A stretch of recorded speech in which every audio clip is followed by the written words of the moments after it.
ಆರಂಭ ಮಾಡಿ ಹುಬ್ಬಳ್ಳಿ ಧಾರವಾಡದ ಬಗ್ಗೆ ವಿಶೇಷವಾದಂತಹ ಕನಸನ್ನ ಇಟ್ಕೊಂಡಿರುವಂತಹ ಶ್ರೀ ಗೌರವ್ ಗುಪ್ತಾ ಅವರೇ,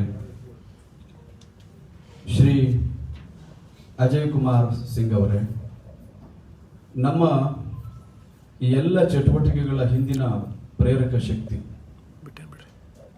ವಿಜಯ ಕರ್ನಾಟಕ ಪತ್ರಿಕೆ, ಕರ್ನಾಟಕದ ನಂಬರ್ 1 ಪತ್ರಿಕೆ ಮತ್ತು ಅತ್ಯಂತ ಪ್ರತಿಷ್ಠಿತ ಇಂಗ್ಲಿಷ್ ಪತ್ರಿಕೆ ಆಗಿರುವಂತಹ ಬೆಂಗಳೂರು ಮಿರರ್ನ ಮಾಲಕತ್ವ ಹೊಂದಿರುವಂತಹ MMCL ಈ ಕಂಪನಿಯ CEO ಆಗಿರುವಂತಹ ಶ್ರೀಮಾನ್ ರಂಜಿತ್ ಕಾಟೆ ಅವರೇ,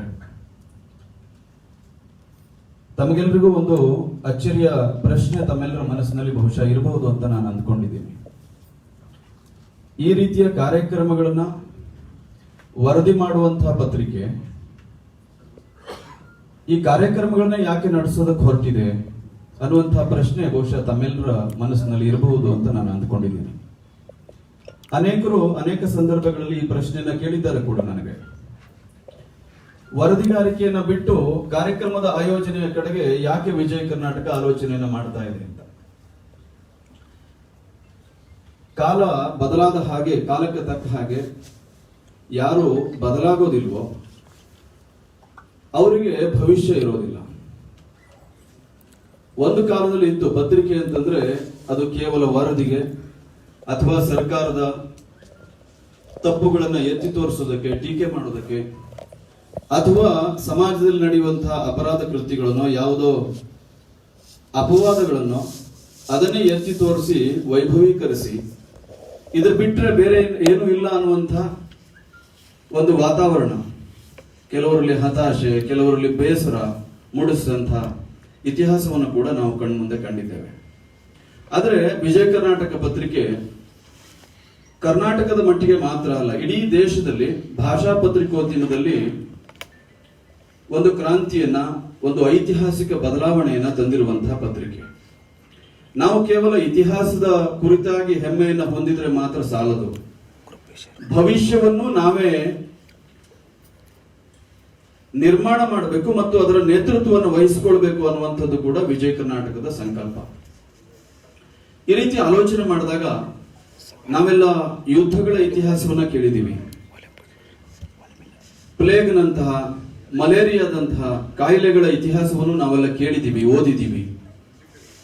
ಆದರೆ ಪ್ರತ್ಯಕ್ಷವಾಗಿ ನಮ್ಮಂತಹ ಯುವ ಪತ್ರಕರ್ತರಿಗೆ ಅಥವಾ ಈಗಿನ ತಲೆಮಾರಿನ ಜನರಿಗೆ ಯುದ್ಧದ ಅನುಭವವೂ ಇಲ್ಲ, ಆ ರೀತಿಯಾದಂತಹ ಮಾರಣಾಂತಿಕ ಕಾಯಿಲೆಗಳ ಎದುರಿಸಿದಂತಹ ಅನುಭವವೂ ಕೂಡ ಇಲ್ಲ.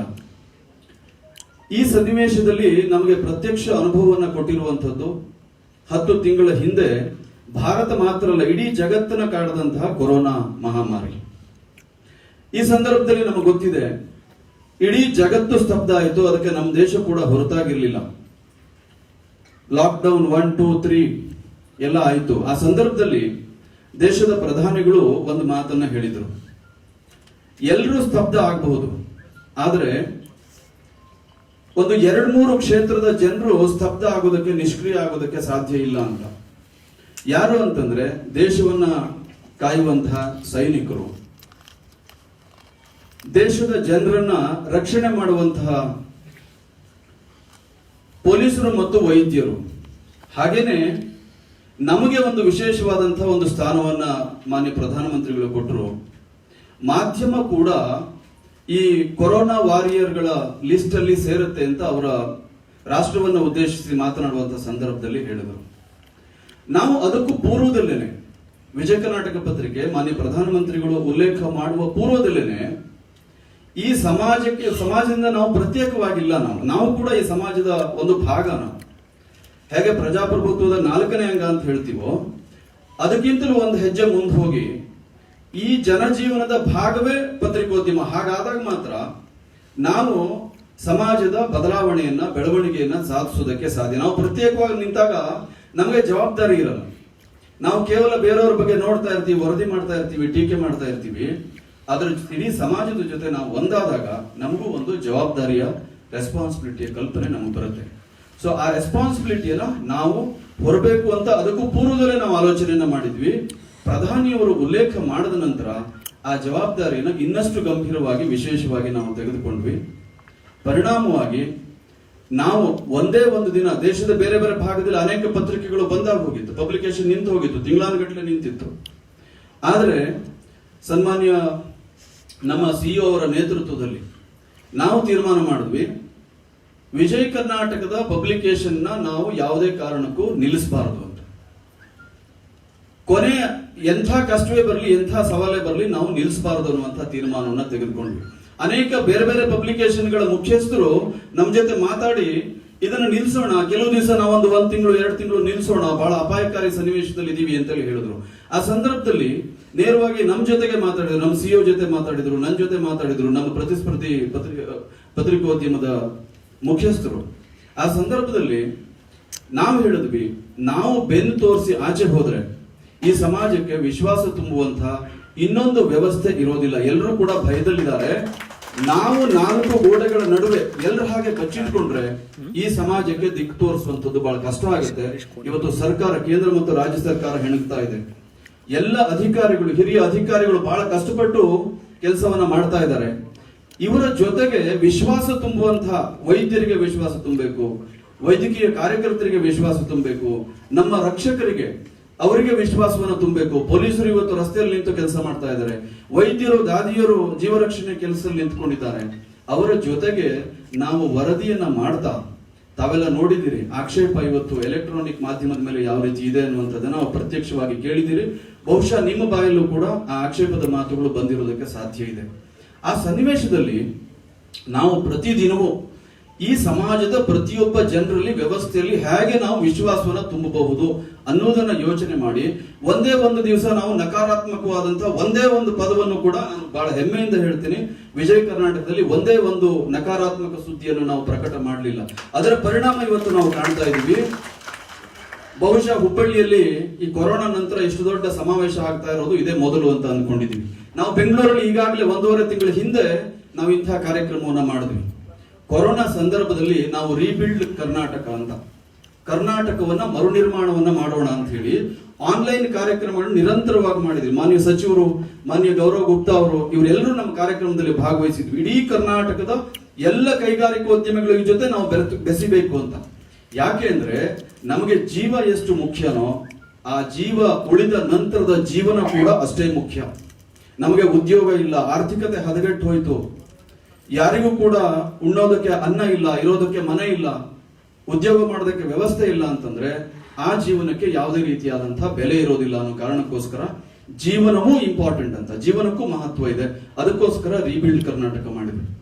ಆನಂತರ ರೀಬಿಲ್ಡ್ ಬೆಂಗಳೂರು ಕಾರ್ಯಕ್ರಮವನ್ನು ಮಾಡಿದ್ವಿ. 7-8 ಕಾರ್ಯಕ್ರಮಗಳನ್ನ ನಾವು ಆಫ್ಲೈನ್, ಈ ರೀತಿ ಆನ್ ಗ್ರೌಂಡ್ ಕಾರ್ಯಕ್ರಮಗಳನ್ನ ಮಾಡಿದ್ವಿ. ಅದಕ್ಕೂ ಮಾನ್ಯ ಸಚಿವರು ಆ ಕಾರ್ಯಕ್ರಮದಲ್ಲಿ ನಮ್ಮ ಜೊತೆ ಭಾಗವಹಿಸಿದ್ರು. ಈಗ ಹುಬ್ಬಳ್ಳಿ ಮತ್ತು ಎಲ್ಲ ಕಡೆ ಈ ಕಾರ್ಯಕ್ರಮವನ್ನು ಯಾಕೆ ಮಾಡ್ತಾ ಇದೀವಿ ಅಂತಂದ್ರೆ, ನಮ್ಮ ಕೆಲಸ ಆತ್ಮವಿಶ್ವಾಸವನ್ನ ಕೊಂದಿಸೋದಲ್ಲ, ಆತ್ಮವಿಶ್ವಾಸವನ್ನ ಬೆಳೆಸಬೇಕು ಅಂತ. ನಮ್ಮ ಪತ್ರಿಕೆಯಾಗಿ, ಮುಂಚೂಣಿ ಪತ್ರಿಕೆಯಾಗಿ ನಮ್ಮ ಜವಾಬ್ದಾರಿನ ಮಾಡಬೇಕು ಅಂತ. ಸೊ ಈ ಕಾರಣಕ್ಕೋಸ್ಕರ ನಾವು ಈ ರೀಬಿಲ್ಡ್ ಹುಬ್ಬಳ್ಳಿ ಅನ್ನುವಂತಹ ಕಾರ್ಯಕ್ರಮವನ್ನ ಮಾಡಿದ್ವಿ. ತಾವೆಲ್ಲರೂ ವಿಶ್ವಾಸದಿಂದ ಈ ಕಾರ್ಯಕ್ರಮದಲ್ಲಿ ಭಾಗವಹಿಸಿದ್ದೀರಿ. ನಾನು ಈ ಸಂದರ್ಭದಲ್ಲಿ ಇನ್ನೊಂದು ಸಂಗತಿಯನ್ನು ಹೇಳಿ ನನ್ನ ಮಾತನ್ನು ಮುಗಿಸ್ತೇನೆ. ವಿಜಯ ಕರ್ನಾಟಕ ಕೇವಲ ಕೈಗಾರಿಕೆಗಳಿಗೆ ಮಾತ್ರ ಸೀಮಿತವಾಗಿ, ಬಿಸಿನೆಸ್ ಆಕ್ಟಿವಿಟಿಗೆ ಮಾತ್ರ ಸೀಮಿತವಾಗಿಲ್ಲ. ನಾನು ಈಗಾಗಲೇ ಹೇಳಿದ ಹಾಗೆ ಕೊರೋನಾ ಪೂರ್ವದಲ್ಲೇನೆ ನಾವು ವಿದ್ಯಾರ್ಥಿಗಳಿರಬಹುದು, ಮಹಿಳೆಯರಿರಬಹುದು, ಯುವತಿಯರಿರಬಹುದು, ರೈತರು ಆತ್ಮಹತ್ಯೆ ಮಾಡ್ಕೊಳ್ತಾ ಇದ್ದಂತಹ ಸಂದರ್ಭದಲ್ಲಿ ರೈತರಿಗೆ ಭವಿಷ್ಯವೇ ಇಲ್ಲ ಅಂತ ಅಂದ್ಕೊಂಡಾಗ ನಾವು ಸೂಪರ್ ಸ್ಟಾರ್ ರೈತ ಅನ್ನುವಂತಹ ಕಾರ್ಯಕ್ರಮವನ್ನ 3 ವರ್ಷಗಳ ಹಿಂದೆ ವಿಜಯ ಕರ್ನಾಟಕ ಆರಂಭ ಮಾಡಿದ್ರು. ಮೊದಲನೇ ವರ್ಷ 20 ಜಿಲ್ಲೆಯಲ್ಲಿ ಮಾಡಿದ್ವಿ, ಆನಂತರ ರಾಜ್ಯ ಮಟ್ಟದಲ್ಲಿ ಮಾಡಿದ್ವಿ. 2ನೇ ವರ್ಷ 25 ಜಿಲ್ಲೆಯಲ್ಲಿ ಮತ್ತು ರಾಜ್ಯ ಮಟ್ಟದ ಕಾರ್ಯಕ್ರಮವನ್ನು ಮಾಡಿದ್ವಿ. ಈ ವರ್ಷ ಎಲ್ಲ ಕೊರೋನಾ ಸಂದರ್ಭದಲ್ಲಿ ಎಲ್ಲ 30 ಜಿಲ್ಲೆಗಳಲ್ಲಿ ನಾವು ಆನ್ ಗ್ರೌಂಡ್ ಕಾರ್ಯಕ್ರಮವನ್ನು ಮಾಡಿ 22ನೇ ತಾರೀಕು 20 ಜನ ರೈತರಿಗೆ ಜಿಲ್ಲೆಯಲ್ಲಿ, ಪ್ರತಿ ಜಿಲ್ಲೆಯಲ್ಲಿ 5 ಜನಕ್ಕೆ ಮತ್ತು ಅವರನ್ನ ನಾಮಿನೇಟ್ ಮಾಡಿ ರಾಜ್ಯ ಮಟ್ಟದಲ್ಲಿ 20 ಜನ ರೈತರಿಗೆ ಬೆಂಗಳೂರಲ್ಲಿ ಮಾನ್ಯ ಮುಖ್ಯಮಂತ್ರಿಗಳು 3ನೇ ವರ್ಷದ ಪ್ರಶಸ್ತಿ ಪ್ರದಾನ ಕಾರ್ಯಕ್ರಮವನ್ನು ಇದೇ 22ನೇ ತಾರೀಕು ಮಾಡ್ತಾ ಇದ್ದಾರೆ. ಯಾಕೆ ನಾನು ಇದನ್ನು ಹೇಳಿದೆ ಅಂತಂದ್ರೆ, ನಾವು ವಿಭಿನ್ನವಾಗಿ ಆಲೋಚನೆ ಮಾಡದೆ ಹೋದ್ರೆ ನಮಗೆ ಅಸ್ತಿತ್ವ ಇಲ್ಲ, ನಮಗೆ ಭವಿಷ್ಯವೂ ಕೂಡ ಇಲ್ಲ. ಆ ಕಾರಣಕ್ಕೋಸ್ಕರ ನಾವು ಈ ರೀತಿಯಾದಂತಹ ಎಲ್ಲ ಕ್ಷೇತ್ರಗಳ ಜನರ ಜೊತೆ, ಎಲ್ಲ ವಯಸ್ಸಿನ ಜನರ ಜೊತೆ ನಾವು ಬೆಸೆದುಕೊಳ್ಬೇಕು. ನಾವು ಕೂಡ ಈ ಸಮಾಜದ ಭಾಗವಾಗಿ ಭದ್ರವಾದಂತಹ ಸ್ತಂಭ ಆಗಿ ನಿಂತ್ಕೊಳ್ಬೇಕು ಅನ್ನೋ ಕಾರಣಕ್ಕೋಸ್ಕರ ನಾವು ಎಲ್ಲ ಚಟುವಟಿಕೆಗಳನ್ನ ಮಾಡ್ತಾ ಇದ್ದೀವಿ. ನಾವು ಕೇವಲ ಟೀಕೆ ಮಾಡೋದಲ್ಲ, ಪರಿಹಾರವನ್ನು ಹೇಳಬೇಕು. ನಾವು ಪ್ರಶ್ನೆ ಮಾಡೋದಲ್ಲ, ನಾವು ಉತ್ತರವನ್ನು ಕೂಡ ಕಂಡುಕೊಳ್ಬೇಕು ಅಂತ ಆ ಕಾರಣಕ್ಕೋಸ್ಕರ ಈ ಕಾರ್ಯಕ್ರಮವನ್ನು ಮಾಡಿದ್ವಿ. ಕೊನೆಯದಾಗಿ ನಾನು ಒಂದು ಮಹತ್ವದ ಸಂಗತಿಯನ್ನ ಹೇಳಲೇಬೇಕು. ನಾವೆಲ್ಲ ಕನ್ನಡಿಗರು, ನಾವು ಕನ್ನಡತನದ ಬಗ್ಗೆ ನಮಗೆಲ್ಲರೂ ಕೂಡ ಹೆಮ್ಮೆ ಇದೆ, ನಾವು ಆತ್ಮವಿಶ್ವಾಸದಿಂದ ಮಾತಾಡ್ತೀವಿ. ಆದರೆ ಕರ್ನಾಟಕದ ಅಭಿವೃದ್ಧಿ ಕೇವಲ ಕನ್ನಡಿಗರಿಂದ ಅಲ್ಲ, ಕನ್ನಡೇತರರು ಕೂಡ ಇದಕ್ಕೆ ಕೊಡುಗೆಯನ್ನ ಕೊಟ್ಟಿದ್ದಾರೆ ಅಂತ. ಅದಕ್ಕೋಸ್ಕರ ನಾವು ಕನ್ನಡ ಹಬ್ಬ ಅಂತ ಮಾಡಿದ್ವಿ. ಯಾರು ಕನ್ನಡಿಗರು ಅಂತಂದ್ರೆ ಕರ್ನಾಟಕದಲ್ಲಿ ಯಾರು ಬಾಳ್ತಾ ಇದ್ದಾರೆ ಅವರೆಲ್ಲರೂ ಕನ್ನಡಿಗರು. ಕನ್ನಡ ಭಾಷೆ ಮಾತಾಡೋ ಮಾತ್ರ ಕನ್ನಡಿಗರಲ್ಲ, ಕನ್ನಡದ ಉದ್ಯಮಿಗಳು, ಕರ್ನಾಟಕದಲ್ಲಿ ಕೆಲಸ ಮಾಡುವಂತ ಅಧಿಕಾರಿಗಳು, ಇವರೆಲ್ಲರೂ ಕೂಡ ಕನ್ನಡಿಗರು ಅಂತ. ಬೆಳಗಿನ ಸಂಜೆವರೆಗೆ ನಾವು ಬೆಂಗಳೂರಿನಲ್ಲಿ ಇರುವಂತ ಎಲ್ಲ ಭಾಷಿಕರು, ಉರ್ದು, ತೆಲುಗು, ತಮಿಳು, ಕನ್ನಡ, ಈ ಎಲ್ಲ ಭಾಷೆಗಳನ್ನು ಸೇರಿಸಿ ನಾವು ಇಡೀ ದಿನದ ಕಾರ್ಯಕ್ರಮವನ್ನು ಮಾಡಿದ್ವಿ. ಕನ್ನಡಕ್ಕೆ ಒಂದು ಹೊಸ ಭಾಷ್ಯವನ್ನ ಕೊಟ್ವಿ. ಯಾಕೆ ಇಷ್ಟೆಲ್ಲ ಪೀಠಿಕೆಯನ್ನ ಹಾಕಿದೆ ಅಂತಂದ್ರೆ, ವಿಜಯ್ ಕರ್ನಾಟಕ ಇವತ್ತು ಇಷ್ಟೆಲ್ಲ ಯಶಸ್ವಿ ಕಾರ್ಯಕ್ರಮವನ್ನು ಮಾಡ್ತಾ ಇದೆ ಅಂತಂದ್ರೆ ಅದಕ್ಕೆ ಯಾರಾದ್ರೂ ಒಬ್ಬರು ಮಾರ್ಗದರ್ಶಕರು ಇರಬೇಕು. ಅವರನ್ನ ನಾನು ಈ ಸಂದರ್ಭದಲ್ಲಿ ನೆನೆಸ್ಕೊಳ್ಳಲೇಬೇಕು. ಶ್ರೀಮಾನ್ ರಂಜಿತ್ ಕಾಟೆ ಅವರ ಬಗ್ಗೆ ನಾನು ಈಗಾಗಲೇ ಪ್ರಸ್ತಾಪವನ್ನು ಮಾಡಿದೆ. ಅವ್ರು ಹುಟ್ಟಿದ್ದು ದೂರದ ಮಹಾರಾಷ್ಟ್ರದಲ್ಲಿ. ಕರ್ನಾಟಕದಲ್ಲಿ ಕಳೆದ 6-7 ವರ್ಷಗಳಿಂದ ನಿರಂತರವಾಗಿ ವಿಜಯ್ ಕರ್ನಾಟಕದ ಬೆಂಗಳೂರು ಮಿರರ್ನ ನೇತೃತ್ವವನ್ನು ವಹಿಸಿಕೊಂಡು ಈ ರೀತಿ ಎಲ್ಲ ಚಟುವಟಿಕೆಗಳನ್ನ ಮಾಡೋದ್ರ ಮೂಲಕ ಕರ್ನಾಟಕದ ವಿಕಾಸಕ್ಕೆ, ಕರ್ನಾಟಕದಲ್ಲಿ ಆತ್ಮವಿಶ್ವಾಸವನ್ನು ಬೆಳೆಸೋದಕ್ಕೋಸ್ಕರ ಅವ್ರದೇ ಆದಂತಹ ವಿಶಿಷ್ಟವಾದಂತಹ ಕೊಡುಗೆಯನ್ನ ಕೊಡ್ತಾ ಇದ್ದಾರೆ. ಗೌರವ್ ಗುಪ್ತಾ ಅವರ ಹೆಸರನ್ನ ನಾನು ಹೇಳಿದೆ. ಗೌರವ್ ಗುಪ್ತಾ ಅವರು ಇರ್ಬೋದು, ಮಾನ್ಯ ಸಿಂಗ್ ಅವರು ಇರ್ಬೋದು, ಇವ್ರು ಯಾರು ಕೂಡ ಕನ್ನಡ ಭಾಷಿಕರಲ್ಲ, ಕನ್ನಡ ನೆಲದಲ್ಲಿ ಹುಟ್ಟಿದವರಲ್ಲ. ಆದರೆ ಅವರ ಕೊಡುಗೆಯನ್ನ ನಾವು ಯಾರು ಕೂಡ ಮರೆಯೋ ಹಾಗಿಲ್ಲ. ಹಾಗಾಗಿ ಈ ಎಲ್ಲರನ್ನ, ಕರ್ನಾಟಕಕ್ಕೆ, ಹುಬ್ಬಳ್ಳಿಗೆ, ಎಲ್ಲ ನಮ್ಮ ಕನ್ನಡದ ನೆಲಕ್ಕೆ ಕೊಡುಗೆಯನ್ನ ಕೊಡ್ತಾ ಇರತಕ್ಕಂಥ ಎಲ್ಲರನ್ನ ಸ್ಮರಿಸಿ ತಾವೆಲ್ಲ ಈ ಕಾರ್ಯಕ್ರಮದಲ್ಲಿ ಭಾಗವಹಿಸಿದ್ರಿ. ತಮಗೆಲ್ಲರೂ ಕೂಡ ಮತ್ತೊಮ್ಮೆ ನಮ್ಮ ಸ್ವಾಗತವನ್ನು ಕೋರಿ ಧನ್ಯವಾದವನ್ನು ಹೇಳಿ ನನ್ನ ಮಾತನ್ನು ಮುಗಿಸ್ತೇನೆ. ನಮಸ್ಕಾರ.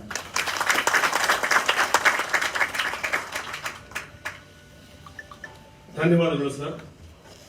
ದಯವಿಟ್ಟು ಮೊಬೈಲ್ ಅನ್ನ ಸೈಲೆಂಟ್ ಮಾಡ್ಕೊಳ್ಬೇಕಾಗಿ ವಿನಂತಿ. ಈ ಕಾರ್ಯಕ್ರಮದ ಒಂದು ಹಂತದಲ್ಲಿ ಸಂವಾದ ಕಾರ್ಯಕ್ರಮ ಇರ್ತದೆ. ವೇದಿಕೆ ಮೇಲಿರುವ ಗಣ್ಯರು ಹಾಗೂ ಸಚಿವರ ಜೊತೆಗೆ ತಮ್ಮ ಪ್ರಶ್ನೆಗಳನ್ನ ಕೇಳಿ ನಂತರ ಉತ್ತರವನ್ನು ಕೂಡ ಪಡ್ಕೊಳ್ಳುವ ಒಂದು ಅವಕಾಶ ಇರ್ತದೆ. ಈಗ ಪ್ರಾಸ್ತಾವಿಕವಾಗಿ ಮಾತಾಡಲಿದ್ದಾರೆ ವಿಜಯ್ ಕರ್ನಾಟಕ ಹಾಗೂ ಬೆಂಗಳೂರು ಮಿರರ್ ಸಿಇಒ ಆದ Shri Ranjit Kate sir.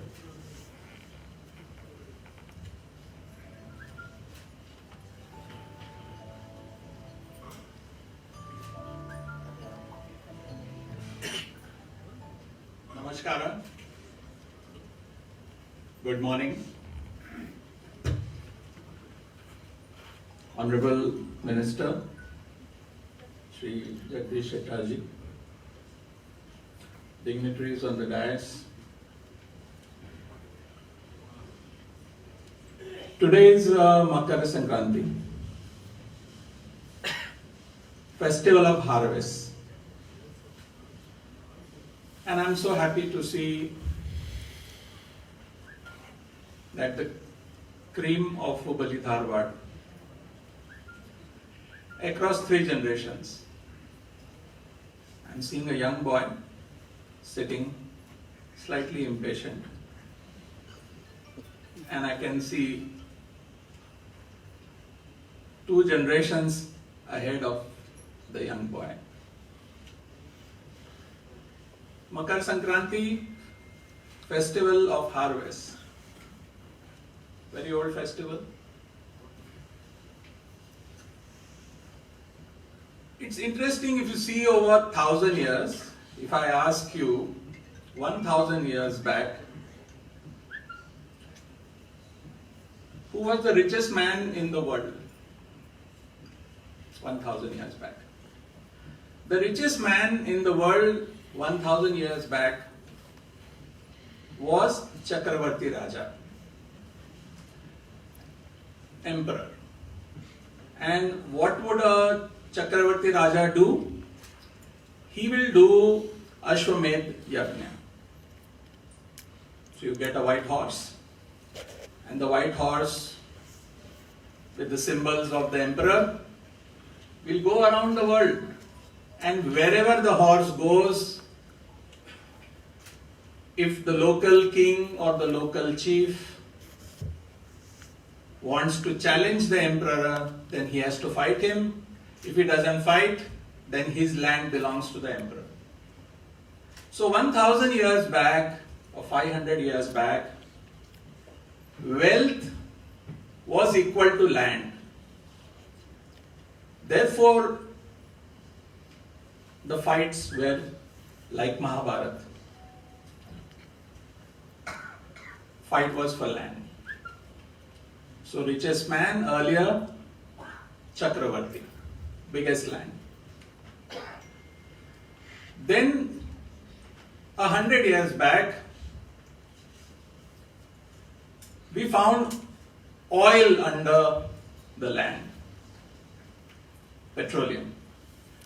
So Sultan of Brunei becomes the richest man in the world because he has oil.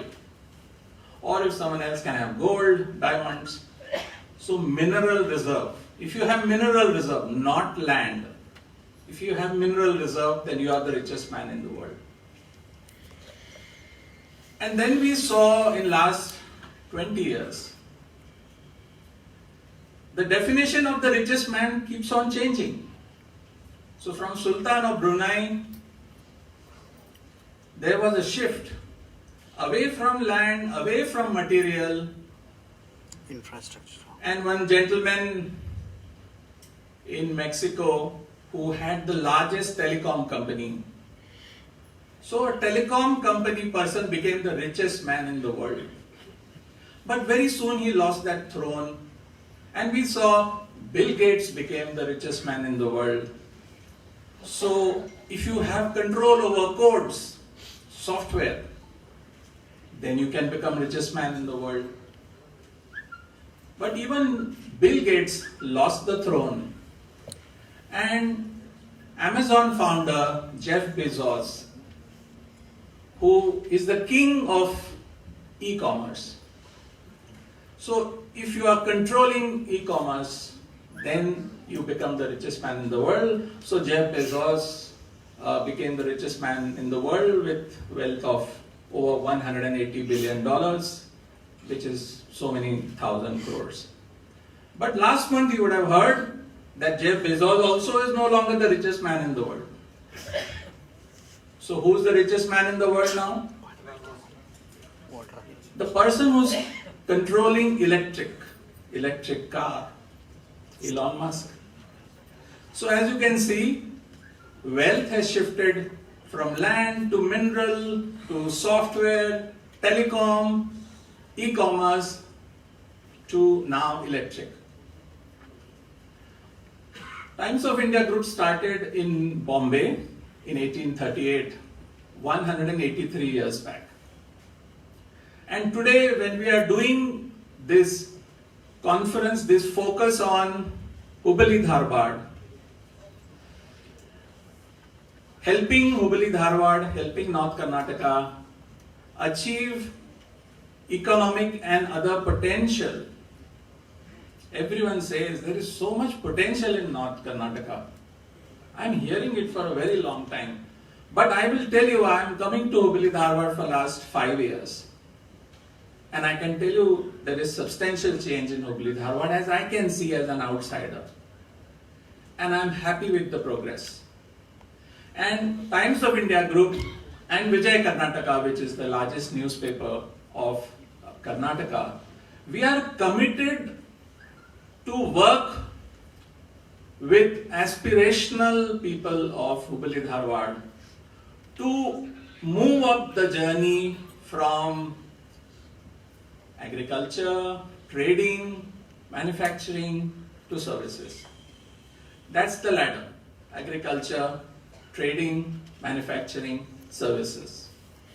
It's important, and I'm sure that you have read Vijay Karnataka yesterday, and Vijay Karnataka had a front page story that Tesla, Elon Musk's company, and who's the richest man in the world, is opening an office in central Bangalore.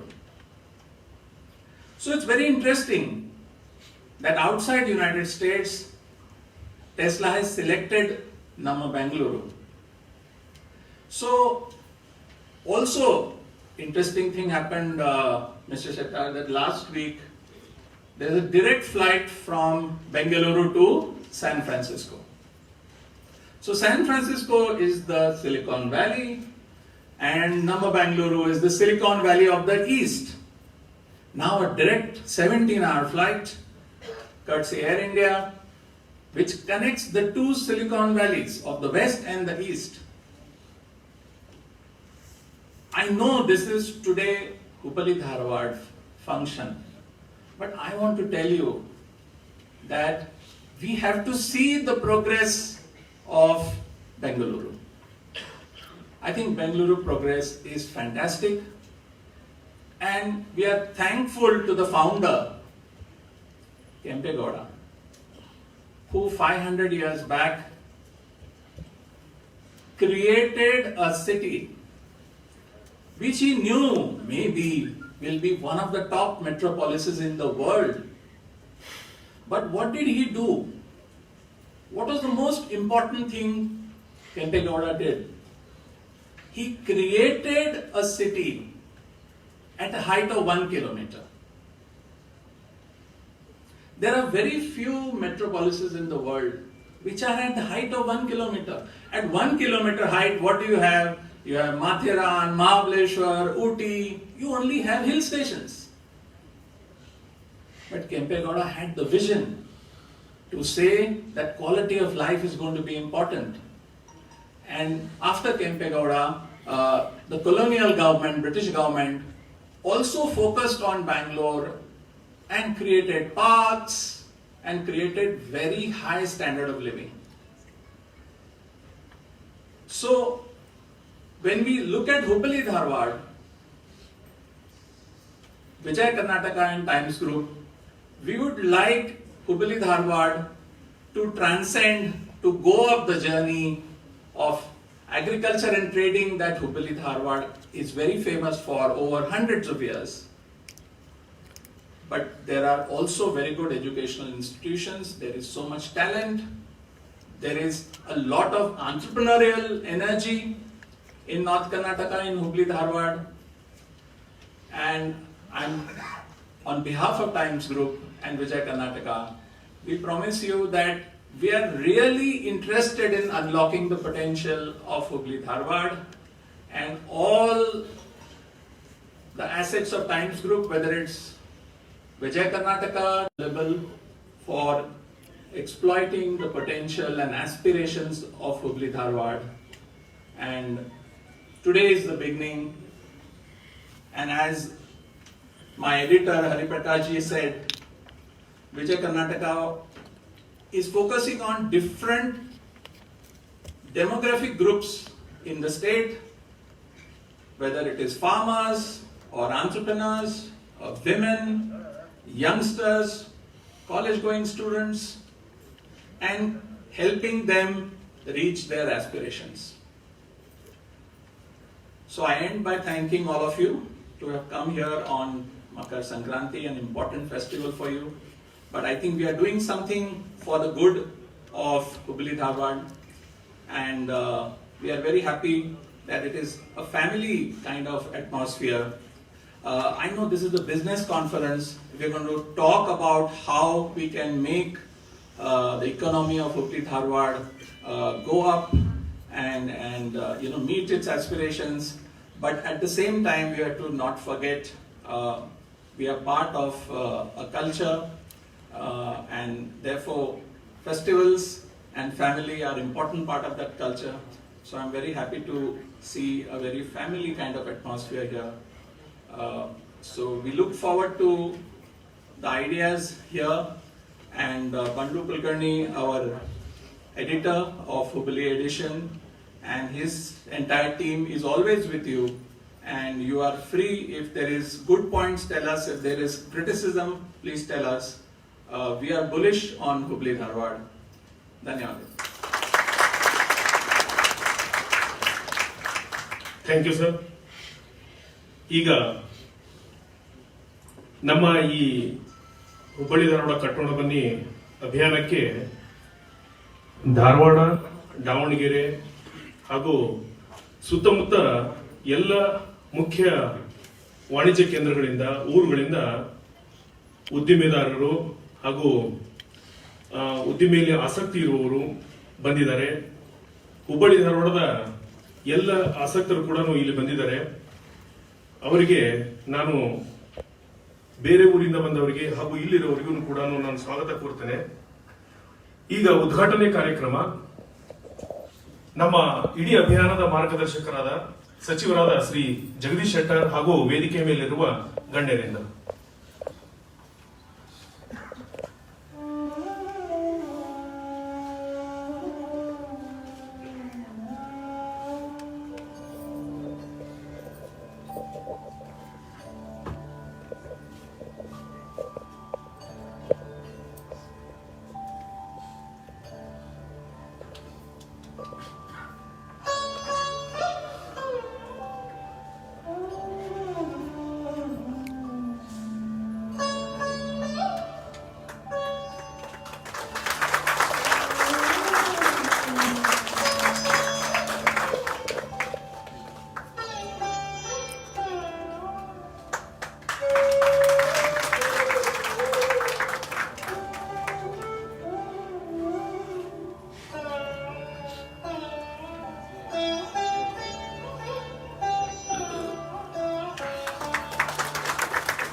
ಧನ್ಯವಾದಗಳು.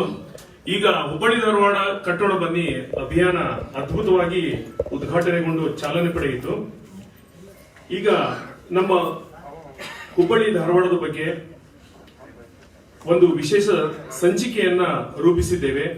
ಅದರ ಬಿಡುಗಡೆಯನ್ನ ವೇದಿಕೆ ಮೇಲಿರುವ ಗಣ್ಯರು ಮಾಡಬೇಕು ಅಂತ ಹೇಳಿ ವಿನಂತಿ ಮಾಡಿಕೊಳ್ತೇನೆ.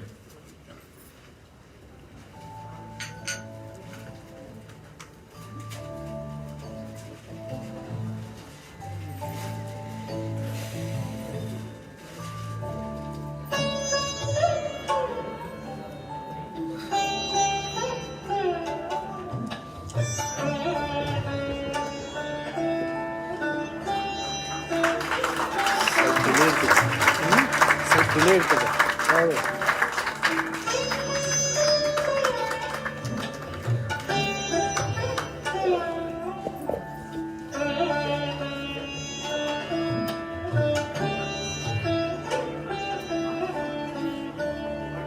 Thank you sir. ನಮ್ಮ ಇಡೀ ಅಭಿಯಾನದ ಮಾರ್ಗದರ್ಶಕರು ಹಾಗೂ ಪತ್ರಿಕೆಗೆ ಎಲ್ಲ ರೀತಿಯಿಂದಲೂ ಪ್ರೋತ್ಸಾಹ ನೀಡ್ತಾ ಇರುವಂತಹ ಹಾಗೂ ಈ ಕಾರ್ಯಕ್ರಮವನ್ನ ಉದ್ಘಾಟನೆ ಮಾಡಿದ ಮಾನ್ಯ ಶ್ರೀ ಜಗದೀಶ್ ಶೆಟ್ಟರ್ ಅವರಿಂದ ಮಾತುಗಳು.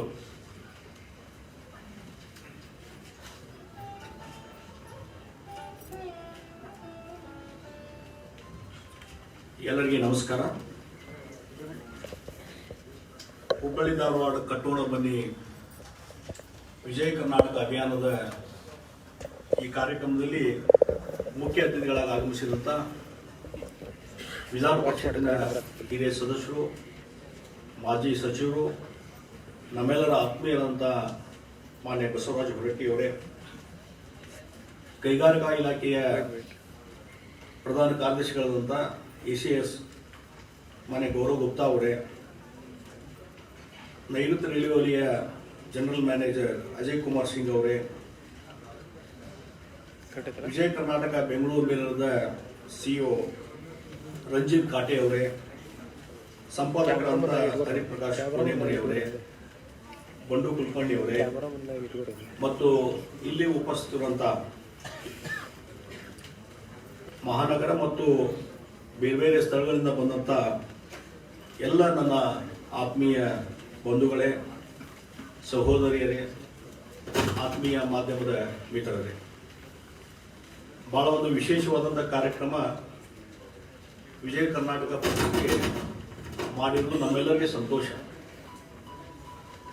ಬೆಂಗಳೂರಿನಲ್ಲಿ ಈ ರೀತಿಯಾದಂಥ ಒಂದು ಕಾರ್ಯಕ್ರಮ, ಕರ್ನಾಟಕ ಕಟ್ಟೋಣ ಬನ್ನಿ ಅನ್ನುವಂಥ ಕಾರ್ಯಕ್ರಮ ಮತ್ತು ಇನ್ನಿತರ ಹಲವಾರು ಕಾರ್ಯಕ್ರಮಗಳಲ್ಲಿ ನಾನು ವಿಜಯ ಕರ್ನಾಟಕ ಪತ್ರಿಕೆಯ ಆ ವೇದಿಕೆಗೆ ನಾನು ಹೋಗಿದ್ದೆ.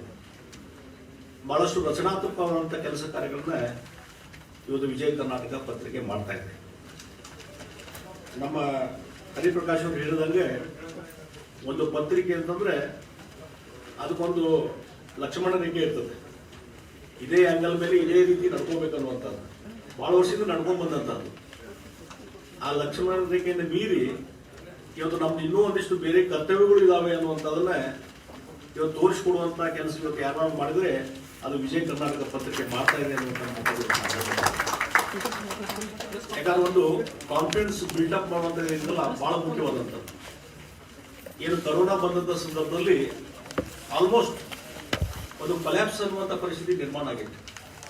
ಒಂದು 2-3 ತಿಂಗಳ ಲಾಕ್ಡೌನು ಒಬ್ಬ ಬಡವರು ಹಿಡ್ಕೊಂಡು, ಮಿಡಲ್ ಕ್ಲಾಸ್ ಪೀಪಲ್ ಹಿಡ್ಕೊಂಡು, ಒಬ್ಬ ಶ್ರೀಮಂತನ ಹಿಡ್ಕೊಂಡು ಎಲ್ಲರೂ ಒಂದು ರೀತಿ ನಿರಾಶೆ ಭಾವನೆ. ಏನಾಗ್ತದಪ್ಪ ಮುಂದೆ ಏನು ಗೊತ್ತಿಲ್ಲ. ಆರ್ಥಿಕವಾದಂಥ ಚಟುವಟಿಕೆ ನಿಂತು ಹೋಗ್ಬಿಟ್ಟು ಎಲ್ಲರೂ ಆ ತೊಂದರೆ, ಆರ್ಥಿಕ ಚಟುವಟಿಕೆ ನಿಂತಿದ್ರಿಂದ ಎಲ್ಲ ರೀತಿಯ ತೊಂದರೆ ಅನುಭವಿಸೋದು ಸ್ಟಾರ್ಟ್ ಆಯ್ತು.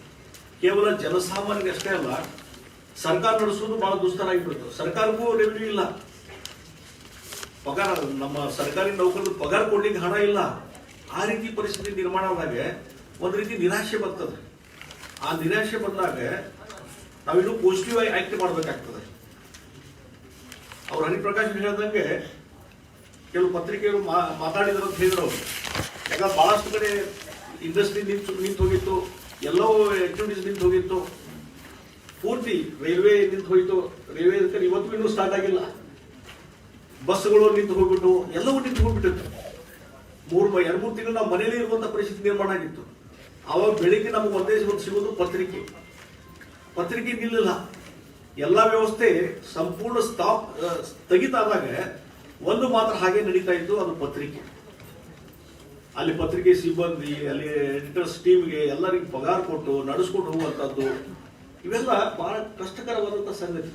ಹಂತದಲ್ಲಿ ಪತ್ರಿಕೆ ನಡೆಸ್ಕೊಂಡು ಜನರಿಗೆ ಮಾಹಿತಿ ಕೊಡುವಂಥದ್ದು, ಜನಸಾಮಾನ್ಯರಿಗೆ ವಿಶ್ವಾಸ ತುಂಬುವಂಥ ಕೆಲಸ ಏನು ಮಾಡಿದ್ರಲ್ಲ, ಪತ್ರಿಕೆಗಳು ಬಹಳ ದೊಡ್ಡ ಕೆಲಸವನ್ನು ಮಾಡಿದ್ರು ಅಂತ ಹೇಳ್ತಾರೆ. ಬಹಳ ದೊಡ್ಡ ಕೆಲಸ. ಹೀಗಾಗಿ ಈ ವಿಶ್ವಾಸ ತುಂಬುವಂಥ ಕೆಲಸ ಇವತ್ತೇನು ಪತ್ರಿಕೆ ಮಾಡಿದ್ರೆ ಅದರಲ್ಲಿ ವಿಜಯ ಕರ್ನಾಟಕ ಬಹಳ ದೊಡ್ಡದಾದಂಥ.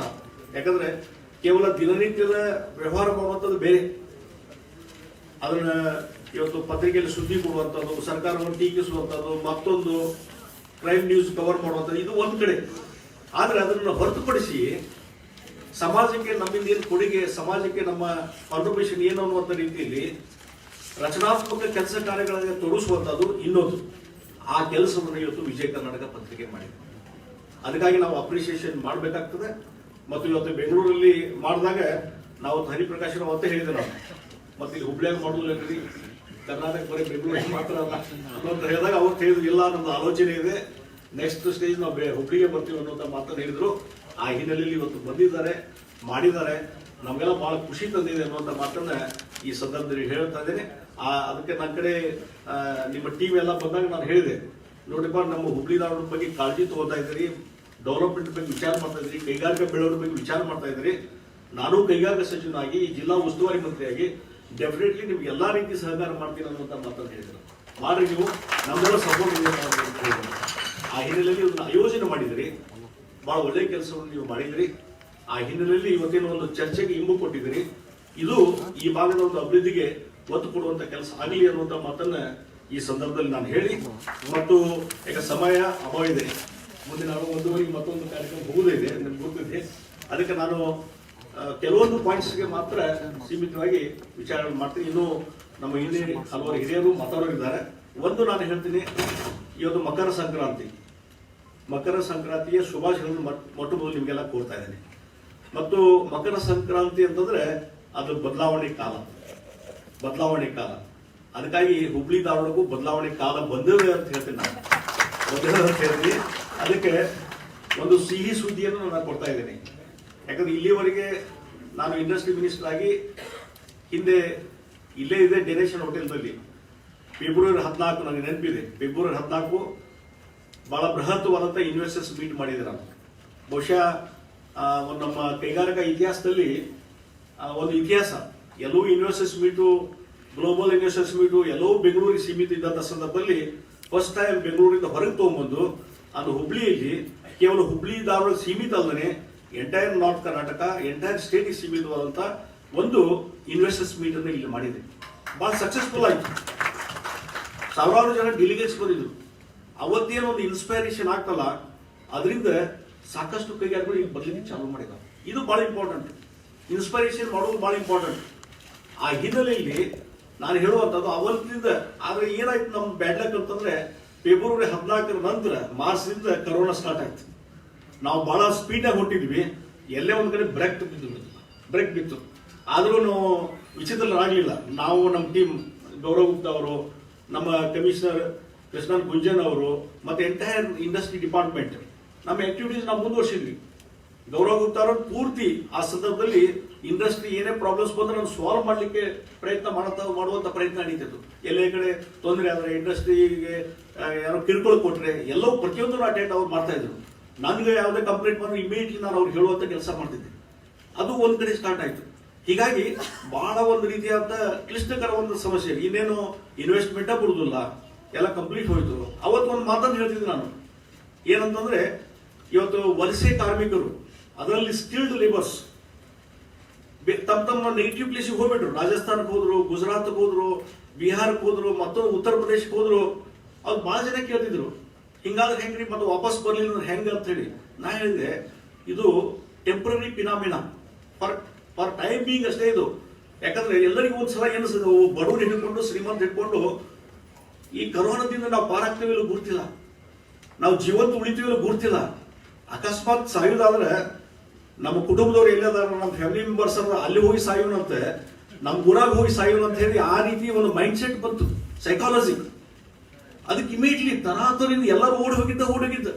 ಯಾವ ಗಾಡಿ ಸಿಗ್ತದೋ ಇಲ್ಲೋ, ಮತ್ತೊಂದಿಲ್ಲೋ, ಬಸ್ ಇಲ್ಲೋ ಅಥವಾ ನಡ್ಕೊಂಡು ಹೋಗುವಂತದ್ದು, ಇದೆಲ್ಲ ನೀವು ನೋಡ್ಬಿಟ್ಟಿದ್ರಿ. ಇದೆಲ್ಲ ಅದು ಟೆಂಪರರಿ ಫಿನಾಮಿನಾ. ಅವತ್ತು ನಾನು ಸ್ಟೇಟ್ಮೆಂಟ್ ಕೊಟ್ಟಿದ್ದೆ, ನೀವು ನೋಡ್ರಿ. ಅವತ್ತು ಸ್ಟೇಟ್ಮೆಂಟ್ ಕೊಟ್ಟಿದ್ದು ಇದು ತಾತ್ಕಾಲಿಕವಾದಂತಹ ಒಂದು ವ್ಯವಸ್ಥೆ. ಇದನ್ನು ಮೀರಿ ಹೊರಗಡೆ ಬರ್ತೇವೆ ನಾವು. ಈ ಕರೋನಾದ ಹಾವಳಿ ಒಂದಿಷ್ಟು ಕಡಿಮೆ ಆಗಲಿ, ಮತ್ತೆ ಒಂದು 6 ತಿಂಗಳ ನಂತರ ಇದೇ ಲೇಬರ್ಸು ಮತ್ತೆ ವಾಪಸ್ ಬರ್ತಾರೆ ಅನ್ನುವಂಥ ಮಾತನ್ನು ಅವತ್ತು ನಾ ಹೇಳಿದ್ದೆ. ಅದು ಹಂಗೆ ಆಯ್ತು. ಈಗ ರಾಜಸ್ಥಾನದಿಂದ ಈಗ ಬಹುಶಃ ನಮ್ಮ ಹುಬ್ಳಿ ಧಾರವಾಡದಾಗೆ ಇವತ್ತು ಯಾರೋ ಹೊಸ ಮನೆ ಕಟ್ಟೋದಾದ್ರೆ, ಹೊಸ ಹೋಟೆಲ್ ಕಟ್ಟೋದಾದ್ರೆ, ಅಥವಾ ಎಲ್ಲೇ ಕನ್ಸ್ಟ್ರಕ್ಷನ್ ಇಲ್ಲಿ ಡೆವಲಪರ್ಸ್ ಇದಾರೆ, ಇಲ್ಲಿ ಸಾಕಷ್ಟು ಜನ, ಅವ್ರಿಗೆಲ್ಲ ಗೊತ್ತಿದೆ ಆ ರಾಜಸ್ಥಾನಿ ಕಾರ್ಪೆಂಟರ್ ಬರಬೇಕು, ಅವರೇ ಕೆಲಸ ಮಾಡಬೇಕು, ಟೈಲ್ಸ್ ಫಿಕ್ಸ್ ಮಾಡೋದು ಅಂತ ಹೇಳ್ಕೊಂಡು ಎಲ್ಲವೂ. ಹೀಗಾಗಿ ಇವತ್ತು ಅವರೆಲ್ಲ ಮರಳಿ ಬಂದಿದ್ದಾರೆ. ಈಗ ಬೆಂಗಳೂರಲ್ಲಿ ನಾನು ವಿಚಾರ ಮಾಡಿದೆ, ಅವರು ಹೇಳಿದ್ರು ಬೆಂಗಳೂರಿನ ನಮ್ಮ ಡೆವಲಪರ್ಸ್ ಎಲ್ಲರೂ ಮರಳಿ ಬಂದಿದ್ದಾರೆ ಅಂತ ಹೇಳಿ. ಮತ್ತೆ ಸ್ಪೆಷಲ್ ರೈಲ್ವೆ ಮಾಡಿ ಕರ್ಕೊಂಡು ಬಂದಿದ್ದಾರೆ ಅವ್ರನ್ನೆಲ್ಲರೂ. ಹೀಗಾಗಿ ನಮ್ಮ ಮಹೇಂದ್ರ ಸಿಂಗ್ ಇಲ್ಲೇ ಗುರ್ತಿದೆ ಅವ್ರಿಗೆ.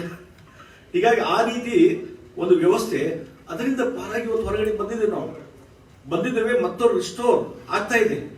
ಆ ಹಿನ್ನೆಲೆಯಲ್ಲಿ ಇವತ್ತು ನನಗೆ ಒಂದು ಗಾಬರಿ ಇತ್ತು, ಇನ್ವೆಸ್ಟರ್ಸ್ ಪ್ರಪೋಸಲ್ಸ್ ಬಹುದಿಲ್ಲ ಮತ್ತೊಂದು ಅನ್ನುವಂಥದ್ದು. ಆದರೆ ಕರೋನಾ ಪೀರಿಯಡ್ದಲ್ಲಿ ಸಹಿತ ನಾವು ಬೋರ್ಡ್ ಮೀಟಿಂಗ್ ಮಾಡಿದ್ವಿ.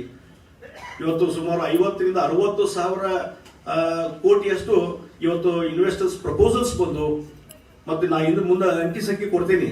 ಇವತ್ತು ಇಡೀ ದೇಶದಲ್ಲಿ ಹೈಯೆಸ್ಟ್ ಇನ್ವೆಸ್ಟರ್ಸ್ ಪ್ರಪೋಸಲ್ಸ್ ಎಲ್ಲಾದ್ರೂ ಬಂದಿದ್ರೆ ಕರ್ನಾಟಕ ರಾಜ್ಯದಲ್ಲಿ ಇರುವಂತ ಮಾತಾಡಿದೆ. ಕರ್ನಾಟಕ ರಾಜ್ಯ. ಮತ್ತು ಇನ್ನೊಂದು ವಿಶೇಷ ಅಂತಂದ್ರೆ, ಈ ಲಾಕ್ಡೌನ್ ಸಡಿಲಿಕೆ ಆದ್ಮೇಲೆ ನರೇಂದ್ರ ಮೋದಿಜಿಯವರು ಒಂದು ಕಾಲ್ ಮಾಡಿದ್ರು, ಸಡಿಲಿಕೆ ಮಾಡಿದ್ದೇವೆ, ಎಲ್ಲಿ ಕೈಗಾರಿಕೆಗಳು ಪ್ರಾರಂಭ ಆಗಕ್ಕೂ ಅವಕಾಶ ಕೊಡಿ ಅಂತ ಹೇಳಿ ರಾಜ್ಯದವರಿಗೆ ಅಧಿಕಾರ ಕೊಟ್ಟರು. ಯಾವ ರಾಜ್ಯದವರು ಧೈರ್ಯ ಮಾಡಲಿಲ್ಲ. ನಮ್ಮ ರಾಜ್ಯದ ಮುಖ್ಯಮಂತ್ರಿಗಳು ಒಂದು ಮೀಟಿಂಗ್ ಕರೆದ್ರು. ನಾನು ಇಲ್ಲದೆ ಒಂದು 5-6 ಜನ ಕ್ಯಾಬಿನೆಟ್ ಮಿನಿಸ್ಟರ್ಸ್ ಇದ್ರು. ಅಲ್ಲಿ ಆರ್ಗ್ಯುಮೆಂಟ್ ಆಯ್ತು. ನಾನು ಇಲ್ರಿ ರಿಲ್ಯಾಕ್ಸೇಷನ್ ಮಾಡ್ಯಾರಂದ್ರೆ ನೀವು ಸ್ಟಾರ್ಟ್ ಮಾಡಿಸ್ರಿ ಎಲ್ಲ ಇಂಡಸ್ಟ್ರಿ, ಆ ಲೇಬರ್ಸು ಬೀದಿಗೆ ಬಿದ್ದಿದ್ದಾರೆ, ಪಟ್ಟಿಗೆ ಪಾಡಿಲ್ಲ, ಅದಕ್ಕಾಗಿ ಇಂಡಸ್ಟ್ರಿ ನಡಿಬೇಕು, ಆರ್ಥಿಕ ಚಟುವಟಿಕೆ ನಡಿಬೇಕು, ಮತ್ತು ನಮ್ಮವರಿಗೆ ಉದ್ಯೋಗ ಸಿಗಬೇಕು, ಅದನ್ನ ಸ್ಟಾರ್ಟ್ ಮಾಡಿಸಿ ಅಂತಂದಾಗ ಸ್ವಲ್ಪ ಇಲ್ಲೇ ಹಿಂದೆಟ ಸ್ಟಾರ್ಟ್ ಆಯ್ತು. ಬಹಳಷ್ಟು ಜನ ಮಿನಿಸ್ಟರ್ ವಿರೋಧ ಮಾಡಿದ್ರು. ನಾನು ಹೇಳಿದೆ ಗಟ್ಟಿಯಾಗಿ ನಿಂತೆ, ನಾನು ಇಲ್ಲ ಮಾಡಲೇಬೇಕು, ಇದನ್ನ ಇಲ್ಲಿಕಂದ್ರೆ ಸರ್ಕಾರಕ್ಕೂ ರೆವಿನ್ಯೂ ಇಲ್ಲ, ಆರ್ಥಿಕ ಚಟುವಟಿಕೆ ಇಲ್ಲ, ಲೇಬರ್ಸ್ ನಿರುದ್ಯೋಗಿ ಆಗಿದ್ದಾರೆ. ಅದಕ್ಕೆ ಸ್ಟಾರ್ಟ್ ಮಾಡಲೇಬೇಕು ಅಂತಂದಾಗ ಕೊನೆಗೆ ಮುಖ್ಯಮಂತ್ರಿಗಳು ಒಪ್ಪಿಕೊಂಡು ಸ್ಟಾರ್ಟ್ ಮಾಡುವಂತ ಕೆಲಸ ಚಾಲೂ ಆಯ್ತಲ್ಲ. ಇಡೀ ದೇಶದಲ್ಲಿ ಫಸ್ಟ್ ಸ್ಟೇಟ್ ನಮ್ದು. ಎಲ್ಲಾದ್ರೂ ಯಾವ್ದಾದ್ರು ರಾಜ್ಯದಲ್ಲಿ ಕೈಗಾರಿಕೆಗಳು ಪುನರ್ ಪ್ರಾರಂಭ ಆಗಿದ್ದು ಎಲ್ಲಿ ಆಗಿದ್ರೆ ಅದು ಕರ್ನಾಟಕದಲ್ಲಿ ಮಾತ್ರ. ಅದು ಚಾಲೂ ಆಯ್ತು. ಅದರಿಂದನೇ ನಮ್ಗೆ ಹೆಚ್ಚು ಇವತ್ತು ವಾತಾವರಣ ನಿರ್ಮಾಣ ಆಯ್ತು, ಕೈಗಾರಿಕೆಗಳು ಪ್ರಾರಂಭ ಆಗ್ಲಿಕ್ಕೆ ಚಾಲೂ ಆಯ್ತು ಅನ್ನುವಂತ ಮಾತನ್ನ ಇವತ್ತು ನಾನು ಹೇಳ್ಬೇಕಾಗ್ತದೆ. ಆ ರೀತಿ ಹೊಸ ಕೈಗಾರಿಕಾ ನೀತಿಯನ್ನು ಪ್ರಕಟ ಮಾಡಿದ್ವಿ. 5 ವರ್ಷದಲ್ಲಿ ಸುಮಾರು 5 ಲಕ್ಷ ಕೋಟಿ ಇನ್ವೆಸ್ಟ್ಮೆಂಟ್ ಅನ್ನುವಂಥದ್ದು ಒಂದು ಕೈಗಾರಿಕಾ ನೀತಿ. ಅದರಲ್ಲಿ ಪ್ರಪೋಸಲ್ ನಮಗೆ ಗುರಿ ಇದೆ. ಒಂದು 20 ಲಕ್ಷ ಜನರಿಗೆ ಉದ್ಯೋಗ ಸಿಗಬೇಕು ಅನ್ನುವಂಥ ಒಂದು ಗುರಿ ಇಟ್ಟುಕೊಂಡು ಇವತ್ತು ಕೆಲಸವನ್ನು ಮಾಡ್ತಾ ಇದ್ದೇವೆ. ಮತ್ತು ಬಹಳ ಮುಖ್ಯವಾಗಿ ಈ ಬೆಂಗಳೂರು ಬಗ್ಗೆ ನಾವು ಮಾತಾಡ್ತಾ ಇದ್ದೇವೆ. ಬೆಂಗಳೂರು ಮೆಟ್ರೋ ಸಿಟಿ ಬಹಳಷ್ಟು ಇಂಡಸ್ಟ್ರಿ ಬಂದಿರೋದು, IT ಹಬ್ ಆಗಿದೆ. ಅದು ನಮ್ಮ ದೊಡ್ಡ ಪ್ರಮಾಣದಲ್ಲಿ ನಮ್ಮ GSDBಗೂ ಕಾಂಟ್ರಿಬ್ಯೂಷನ್ ಅದು ಟೈರ್ 2, ಟೈರ್ 3 ಸಿಟಿಗೆ ಬರಬೇಕು. ಈ ಗುರಿಯನ್ನು ಇಟ್ಕೊಂಡು ನಾವು ಪ್ರಾರಂಭ ಮಾಡಿದ್ವಿ ಕೆಲಸ. ಅದರದ್ದು ರಿಸಲ್ಟ್ ಈಗ ಅದಕ್ಕೆ ಇವತ್ತು ನಾನು ಏನ್ ಹೇಳಿದೆ ಅಂದ್ರೆ, ಒಂದು ಸಿಹಿ ಸುದ್ದಿ ಕೊಡ್ತೀನಿ ಅಂತಂದ್ರೆ, ಇವತ್ತು ಎರಡು ಪ್ರಮುಖ ಕಂಪನಿಗಳು ಒಂದು ಮೆಸೆಸ್ ಏಕಸ್ SEZ ಪ್ರೈವೇಟ್ ಲಿಮಿಟೆಡ್, ಇವರು ಸುಮಾರು 3,524 ಕೋಟಿ ಇನ್ವೆಸ್ಟ್ಮೆಂಟ್ ಹುಬ್ಳಿ ಧಾರವಾಡದಲ್ಲಿ, ಅದು ಗಾಮನಗಟ್ಟಿ ಇಟಿಗಟ್ಟಿ ಏರಿಯಾದಲ್ಲಿ ಮಾಡ್ಲಿಕ್ಕೆ 20,000 ಜನರಿಗೆ. ಇದು ಅವ್ರಿಗೆ 400 ಎಕರೆ ಕೇಳಿದ್ರು. ಇಂಥವ ಐಟಮ್ಸ್ ಇದಾವಲ್ಲ, ಇವೆಲ್ಲವನ್ನು ಆ ಕಂಪನಿಯವರು, ಏಕಸ್ ಕಂಪನಿಯವರು ತಾವು ಒಂದಿಷ್ಟು ಯೂನಿಟ್ ಸ್ಟಾರ್ಟ್ ಮಾಡ್ತಾರೆ. ಪ್ಲಗ್ ಅಂಡ್ ಪ್ಲೇ ಅನ್ನುವಂಥದ್ದು ಏನು ಯೋಜನೆ ಇದೆ, ಮತ್ತು ಬೇರೆ ಕಂಪನಿಗಳಿಗೆ ಬಂದ್ರೆ ಫೆಸಿಲಿಟೇಟ್ ಮಾಡ್ತಾರೆ. ಸುಮಾರು 80ರಿಂದ 100 ಕಂಪನಿಯವರಿಗೆ ಅವ್ರು ಈಗಾಗಲೇ ಕಮ್ಯುನಿಕೇಶನ್ ಮಾಡಿದ್ದಾರೆ. ಈಗಾಗಲೇ ಒಂದು 3-4 ಕಂಪನಿಗಳು ಬಂದು ಜಾಗ ಸಹಿತ ನೋಡ್ಕೊಂಡು ಹೋಗಿ ಸೆಲೆಕ್ಟ್ ಮಾಡ್ಲಿಕ್ಕೆ ಸ್ಟಾರ್ಟ್ ಮಾಡಿದ್ದಾರೆ. ಹಾಗಾಗಿ 358 ಎಕರೆದಲ್ಲಿ ಇದೇನಾದರೂ ಏಕಸ್ ಕಾರ್ಯಗತ ಆದ್ರೆ 20,000 ಜನ ಈ ಭಾಗದ ಸ್ಥಳೀಕರಿಗೆ ಉದ್ಯೋಗ ಸಿಗುವಂತ ಅಪರ್ಚುನಿಟಿ. ಇದೊಂದು ಫೈನಲ್ ಆಗಿ ನಿನ್ನೆ ನಾನು ಕಳೆದ 3 ದಿವಸದ ಟೂರ್ ನಲ್ಲಿದ್ದೆ. ಈ ಬೋರ್ಡ್ ಮೀಟಿಂಗ್ ನಲ್ಲಿ ಈಗ ಒಂದು 2 ತಿಂಗಳಿಂದ ಆಗಿತ್ತು. ಹಣಕಾಸು ಇಲಾಖೆಯ ಜೊತೆ ಸಮಾಲೋಚನೆ ನಡೆದು ಮುಖ್ಯಮಂತ್ರಿಗಳ ಅಧ್ಯಕ್ಷತೆಯಲ್ಲಿ ಸಬ್ ಕಮಿಟಿಯಲ್ಲಿ ಸಬ್ಜೆಕ್ಟ್ ಡಿಸ್ಕಷನ್ ಆಗಿ 1 ತಿಂಗಳಿಂದ ಫೈನಲ್ ಈಗ 12ನೇ ತಾರೀಕಿಗೆ ಆರ್ಡರ್ ಆಗಿದೆ. ಅದು ಕ್ಲಿಯರೆನ್ಸ್ ಆಗಿದೆ. ಅವ್ರಿಗೆ ಅಪ್ರೂವಲ್ ಲೆಟರ್ ಕೊಟ್ಟಿದ್ದೇವೆ, ಅವ್ರ ಪೊಸಿಷನ್ ಕೊಡ್ತಾ ಇದ್ದೇವೆ. ಬಹುಶಃ ಇನ್ನೊಂದು 15 ದಿವಸ, 1 ದಿವಸದಲ್ಲಿ ಅವರು ಭೂಮಿ ಪೂಜೆ ಮಾಡಿ ಕೆಲಸ ಪ್ರಾರಂಭ ಮಾಡ್ತಾರೆ. ಏಕಸ್ ಇದು ಒಂದು ಕಂಪನಿ. ಇನ್ನೊಂದು ಕಂಪನಿ ಮೆಸೆಸ್ ಯುಪ್ಲೆಕ್ಸ್ ಲಿಮಿಟೆಡ್, ಅವರು to produce recyclable and biodegradable packaging films. ಈ ಕಂಪನಿ ಇದು ಬೇರೆ ಬೇರೆ ದೇಶದಲ್ಲಿ ಇದನ್ನು ಎಸ್ಟಾಬ್ಲಿಷ್ ಮಾಡಿದ್ದಾರೆ. ಅವರು ಕಂಪನಿಗಳು ಬೇರೆ ಬೇರೆ ದೇಶದಲ್ಲಿ ಅವರು ಕಂಪನಿಗಳು, ಅವ್ರದ್ದು ಯೂನಿಟ್ ಇರೋದು ನೋಯ್ಡಾದಲ್ಲಿ, ಜಮ್ಮು ಕಾಶ್ಮೀರದಲ್ಲಿ ಅವ್ರ ಯೂನಿಟ್ ಇರುವಂತದ್ದು. ಈಗ ಸದರ್ನ್ ಇಂಡಿಯಾದಲ್ಲಿ ಎಲ್ಲಾದರೂ ಪ್ರಾರಂಭ ಮಾಡಬೇಕಂತ ಬಂದಿದ್ರು. ಒಂದು ನೋಡಿ, ಕೈಗಾರಿಕಾ ಸಚಿವನಾಗಿ ನನಗೊಂದು ಅಪಾರ್ಚುನಿಟಿ ಸಿಕ್ಕಿದ್ದರಿಂದ ಏನೊಂದು ಅಡ್ವಾಂಟೇಜ್ ಆಯ್ತು ಅಂದ್ರೆ, ಇಂಥವ್ರು ಅಪ್ರೋಚ್ ಆದಾಗ ಅವ್ರು ಬೆಂಗಳೂರಿಗೆ ಅಕಸ್ಮಾತ್ ನಮ್ಗೆ ಅಪ್ರೋಚ್ ಆಗಿದೆ. ನಾ ಇಂಡಸ್ಟ್ರಿ ಮಿನಿಸ್ಟರ್ ಇದ್ದಿದ್ರೆ ಈ ಇಂಡಸ್ಟ್ರಿ ಎಷ್ಟು ಇವ್ರದ್ದು ಇನ್ವೆಸ್ಟ್ಮೆಂಟ್ 1,464 ಕೋಟಿ, 1,464 ಕೋಟಿ, ಸುಮಾರು 1,000 ಜನರಿಗೆ ಉದ್ಯೋಗ ಅವಕಾಶ ಕೊಡುವಂತದ್ದು. ಅವರು 50 ಎಕರೆ ಕೇಳಿದ್ರು, 50 ಎಕರೆ ಮಂಜೂರು ಮಾಡಿದ್ವಿ. ಮಮ್ಮಿಗಟ್ಟಿಯಲ್ಲಿ ನಮ್ಮ ಹೈಕೋರ್ಟ್ ಅಪೋಸಿಟ್ ಮಮ್ಮಿಗಟ್ಟಿ 50 ಎಕರೆ ಕೊಟ್ಟಿದ್ದೇವೆ. ಅವ್ರದ್ದು ಎಲ್ಲ ಯೂನಿಟ್ ಇರುವಂತದ್ದು ಎಲ್ಲಿ ಅಂತಂದ್ರೆ ದುಬೈ, ಈಜಿಪ್ಟ್, ಪೋಲೆಂಡ್, ಕೆಂಚುಕಿ ಮತ್ತು ಮೆಕ್ಸಿಕೋ, ರಷ್ಯಾದಲ್ಲಿ ಇವ್ರದ್ದಿದೆ. ಅವ್ರದ್ದು ಬಿಸಿನೆಸ್ ಫೈನಾನ್ಷಿಯಲ್ ಟರ್ನ್ ಓವರ್ ಒಂದು 7,431 ಕೋಟಿ ಇದೆ. ಅವ್ರ ಚತುರ್ವೇದಿ ಅಂತ ಹೇಳಿ ಉತ್ತರ ಪ್ರದೇಶದವರು, ಅವ್ರು ನನ್ನ ಕಡೆ ಬಂದಿದ್ರು. ನಮ್ಮ ಗೌರವಗುಪ್ತ ಅವ್ರಿಗೂ ಕಾಂಟ್ಯಾಕ್ಟ್ ಮಾಡಿದ್ರು. ಆವಾಗ ಅವ್ರು ಬಂದು ಸದರ್ನ್ ಇಂಡಿಯಾದಲ್ಲಿ either we want to start in Karnataka or in Tamil Nadu, ಅದಕ್ಕಾಗಿ ನಾವು ನೋಡ್ತಾ ಇದ್ದೇವೆ ಜಾಗ, ನೀವೆಲ್ಲಿ ನಮ್ಮ ಬೆಂಗಳೂರು ಸುತ್ತಮುತ್ತಲು ಕೊಡ್ರಿ ಅಂತ ಹೇಳಿದ್ರು. ಆವಾಗ ನಾನು ಹೇಳಿದೆ, ಗೌರವಗುಪ್ತ ಅವರು ಅಂತಿದ್ರು, ನೋಡಿ ನೀವು ಬೆಂಗಳೂರಿಗೆ ಸೀಮಿತ ಆಗಿ ಯಾಕೆ ಮಾತಾಡ್ತೀರಿ, ನೀವು ಬೇರೆ ಕಡೆ ಹೋಗಿ ಬರ್ರಿ, ಧಾರವಾಡಕ್ಕೆ ಯಾರು ಕಳಿಸ್ರಿ ಅಥವಾ ನೀವೇ ಹೋಗಿ ಬರ್ರಿ, ಅಲ್ಲಿ ನೋಡ್ಕೊಂಡು. ಯಾಕಂದ್ರೆ ಏರ್ಪೋರ್ಟ್ ಬಂದದ, ನ್ಯಾಷನಲ್ ಹೈವೇ ಇದಾವೆ ಎಲ್ಲವನು, ಬಾಂಬೆಗೂ ಸಮೀಪ, Hubli is situated in between centre of the Bengaluru and Bombay, ಪುಣಾಗೂ ಸಮೀಪದ. ಎಲ್ಲವೂ ಹೇಳಿದಾಗ ಅವ್ರು ಕನ್ವಿನ್ಸ್ ಆದ್ರು.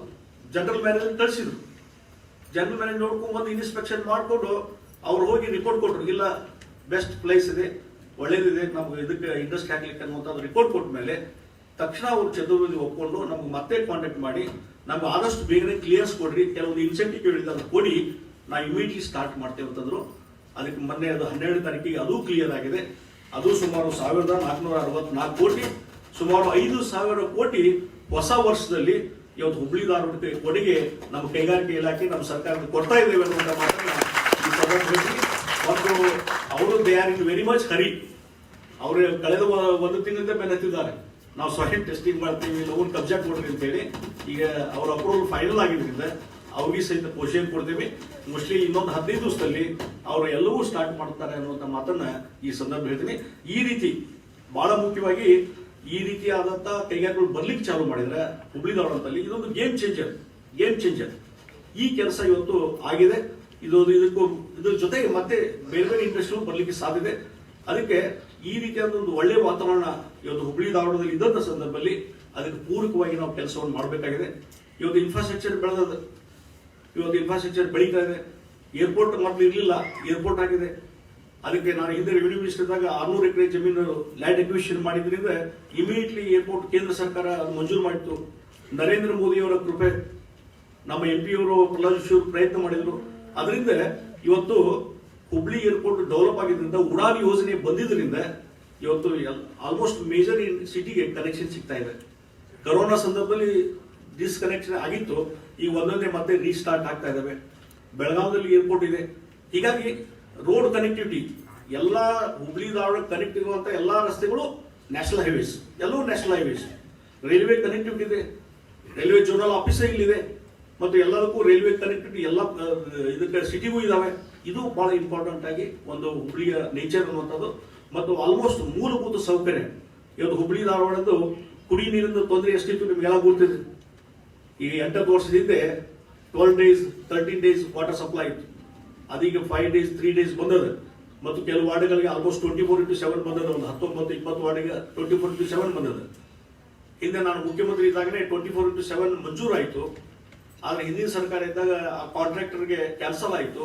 ಮತ್ತೆ ಈ ಹೊಸದಾಗಿ ಟೆಂಡರ್ ಆದ್ಮೇಲೆ L&T ಅವರು ಈಗ ಅದು ಟೆಂಡರ್ ಏಜೆನ್ಸಿಯಲ್ಲಿ ಫೈನಲ್ ಆಗಿದೆ. ಅವರಿಗೆ ಅವ್ರು ಈಗಾಗಲೇ ಸರ್ವೆ ಮಾಡ್ತಾ ಇದ್ದಾರೆ. ಬಹುಶಃ ನನಗನ್ಸೋ ಮಟ್ಟಿಗೆ ಮಾರ್ಚ್ ಏಪ್ರಿಲ್ ತಿಂಗಳಿಂದ ಇವತ್ತು ಈ ಒಂದು 24/7 ಕಾರ್ಯಗತ ಮಾಡುವಂಥದ್ದು ಸ್ಟಾರ್ಟ್ ಆಗ್ತದೆ. ಒಂದು 2-3 ವರ್ಷದಲ್ಲಿ ಇದು ಕಂಪ್ಲೀಟ್ ಆತಂದ್ರೆ ಹುಬ್ಳಿ ಧಾರವಾಡದ ಎಲ್ಲಾ ವಾರ್ಡ್ಗಳಿಗೂ ಸಹಿತ, ಎಲ್ಲಾ ಪ್ರತಿಯೊಂದು ಏರಿಯಾಕ್ಕೂ ಸಹಿತ 24/7 ವಾಟರ್ ಸಪ್ಲೈ ಇದೆ. ಬೇಸಿಕ್ ಆಗಿ ಯಾರೇ ಕೇಳಿದ್ರು, ಯಾರೇ ಬಂದ್ರು ಕುಡಿ ನೀರಿನ ವ್ಯವಸ್ಥೆ ಇರಬೇಕು ಮತ್ತು ಅವ್ರ ಇಂಡಸ್ಟ್ರಿ ಮತ್ತೊಬ್ಬರಿಗೆ ವಾಟರ್ ಸಪ್ಲೈ ಇರಬೇಕು ಅನ್ನುವಂಥದ್ದು. ಅದು ಇವತ್ತು ಕಾರ್ಯಗತ ಆಗ್ತಾ ಇದೆ. ಮತ್ತು ಬಹುತೇಕ ರಸ್ತೆಗಳು ಕಾಂಕ್ರೀಟ್ ರಸ್ತೆಗಳು ಆಗ್ತಾ ಇದಾವೆ. ಸೆಂಟ್ರಲ್ ರೋಡ್ ಫಂಡ್ ಅದರಿಂದ ಸುಮಾರು 460 ಕೋಟಿ ಕೇಂದ್ರ ಸರ್ಕಾರದಿಂದ ಸ್ಯಾಂಕ್ಷನ್ ಆಗಿದೆ. ಬಟ್ ಸಮಸ್ಯೆ ಏನಾಯ್ತು, ಅದೇನಾಯ್ತು, ಹಿಂದೆ ಅವ್ರಿಗೆ ಕಾಂಟ್ರಾಕ್ಟರ್ ಬಿಲ್ ಪೇಮೆಂಟ್ ಆಗಿಲ್ಲ ಅಂದ್ರೆ ಕೆಲವು ಅರ್ಧಕ್ಕೆ ಕೆಲಸ ನಿಲ್ಲಿಸಿದ್ದಾರೆ. ಈಗ ನಮ್ಮ ಸರ್ಕಾರದಿಂದ ಆ ಬಿಲ್ ಪೇಮೆಂಟ್ ಮಾಡಿಸುವಂಥದ್ದು ಮತ್ತೆ ಅದು ಕಾರ್ಯಗತ ಮಾಡುವಂತ ಪ್ರಯತ್ನ ನಡೆದದ. ಯಾಕಂದ್ರೆ ರೆವಿನ್ಯೂದು ನಮ್ಮ ಸರ್ಕಾರಕ್ಕೂ ರೆವಿನ್ಯೂ ಹೊಡ್ತಾ ಇದ್ದುದರಿಂದ ತಕ್ಷಣ ಬಿಡುಗಡೆ ಮಾಡ್ಲಿಕ್ಕೆ ಆಗ್ತಾ ಇಲ್ಲ. ಆದರೂ ಆ ಪ್ರಯತ್ನ ನಾವು ಮುಂದುವರಿಸಿದ್ದೇವೆ. ಆದಷ್ಟು ಬೇಗನೆ ಈ ರಸ್ತೆಗಳು ನಿರ್ಮಾಣ ಮಾಡುವಂಥದ್ದು ನಡೀತದೆ. ಸ್ಮಾರ್ಟ್ ಸಿಟಿಯಿಂದ ರಸ್ತೆಗಳು ನಿರ್ಮಾಣ ಆಗ್ತದೆ. ಸ್ಮಾರ್ಟ್ ಸಿಟಿಯಿಂದ ನೀವು ಇಲ್ಲಿ ಇಂಡಸ್ಟ್ರಿ ಏರಿಯಾಕ್ಕೆ ಹೋಗ್ಬೇಡ್ರಿ, MK ಸಾಗರ್ ಕಂಪ್ಲೀಟ್ ಕಾಂಕ್ರೀಟ್ ರಸ್ತೆ ಆಗ್ತಾ ಇದೆ. ಸ್ಮಾರ್ಟ್ ಸಿಟಿ ಇದರ ಯೋಜನೆ ಇರ್ಬೇಕಂದ್ರೆ ಸ್ಮಾರ್ಟ್ ಸಿಟಿಯಿಂದ ಹಲವಾರು ರಸ್ತೆಗಳು ನಿರ್ಮಾಣ ಆಗ್ತಾ ಇದಾವೆ, ಹಲವಾರು ಗಾರ್ಡನ್ಗಳು ಡೆವಲಪ್ ಆಗ್ತಾ ಇದಾವೆ, ಹಲವಾರು ಈ ರೀತಿಯಾದಂತಹ ಒಂದು ಪ್ರಯತ್ನ ನಡೀತಾ ಇದೆ. ನನಗೆ ಮತ್ತೊಂದು ಗುರಿ ಅದ, ನೀರ್ ಸಾಗರ ಏನಿದೆ, ನೀರ್ ಸಾಗರ ಹತ್ರ ಒಂದು 200-300 ಎಕರೆ ಜಮೀನು ಖಾಲಿ ಜುಗ ಇದೆ. ಅಲ್ಲಿ ಬೃಂದಾವನ ರೀತಿಯಲ್ಲಿ ಒಂದು ದೊಡ್ಡ ಗಾರ್ಡನ್ ತಯಾರು ಮಾಡಬೇಕು ಅನ್ನುವಂಥದ್ದು, ಸ್ಥಾಪನೆ ಮಾಡಬೇಕು ಅನ್ನೋ ನನ್ನ ಒಂದು ಕನಸಿದೆ. ಆದಷ್ಟು ಅದಕ್ಕೆ ಪ್ಲಾನಿಂಗು ಮಾಡ್ತಾ ಇದ್ದೇನೆ. ಅದು ಒಂದು ರೆಡಿ ಮಾಡುವಂತ ಕೆಲಸ ಮಾಡ್ತಾ ಇದ್ದೇನೆ. ಈ ರೀತಿ ಮೂಲಭೂತ ಸೌಕರ್ಯ ಇದನ್ನು ಕೊಡ್ಲಿಕ್ಕೆ ಏನ್ ಪ್ರಯತ್ನ ಆಗಬೇಕು. ಯಾಕಂದ್ರೆ ಬೆಂಗಳೂರು ನಂತರ ದೊಡ್ಡದಾದ ಸಿಟಿ ಅಂದ್ರೆ ಹುಬ್ಳಿ ಧಾರವಾಡ, ಬೆಂಗಳೂರು ನಂತರ. ಆ ಹಿನ್ನೆಲೆಯಲ್ಲಿ ಒಂದು ಹೆಚ್ಚಿನ ರೀತಿಯ ಮಹತ್ವ ಬರುವ ದೃಷ್ಟಿಯಿಂದ ಇನ್ನೂ ಮೂಲಭೂತ ಸೌಕರ್ಯ ಯಾವ ರೀತಿ ಕೊಡಬೇಕು ಅನ್ನೋದ್ರ ಬಗ್ಗೆ ಹೆಚ್ಚಿನ ರೀತಿಯಂತ ಒಂದು ಪ್ರಯತ್ನ ಮಾಡ್ತಾ ಇದ್ದೇವೆ ಅನ್ನುವಂಥ ಮಾತನ್ನ ಈ ಸಂದರ್ಭದಲ್ಲಿ ನಾನು ಹೇಳ ಬಯಸಿದ್ದೇನೆ. ಈಗಾಗಲೇ IIT ಬಂದದ, ಹುಬ್ಳಿ ಧಾರವಾಡಕ್ಕೆ IIT ಬಂದದ.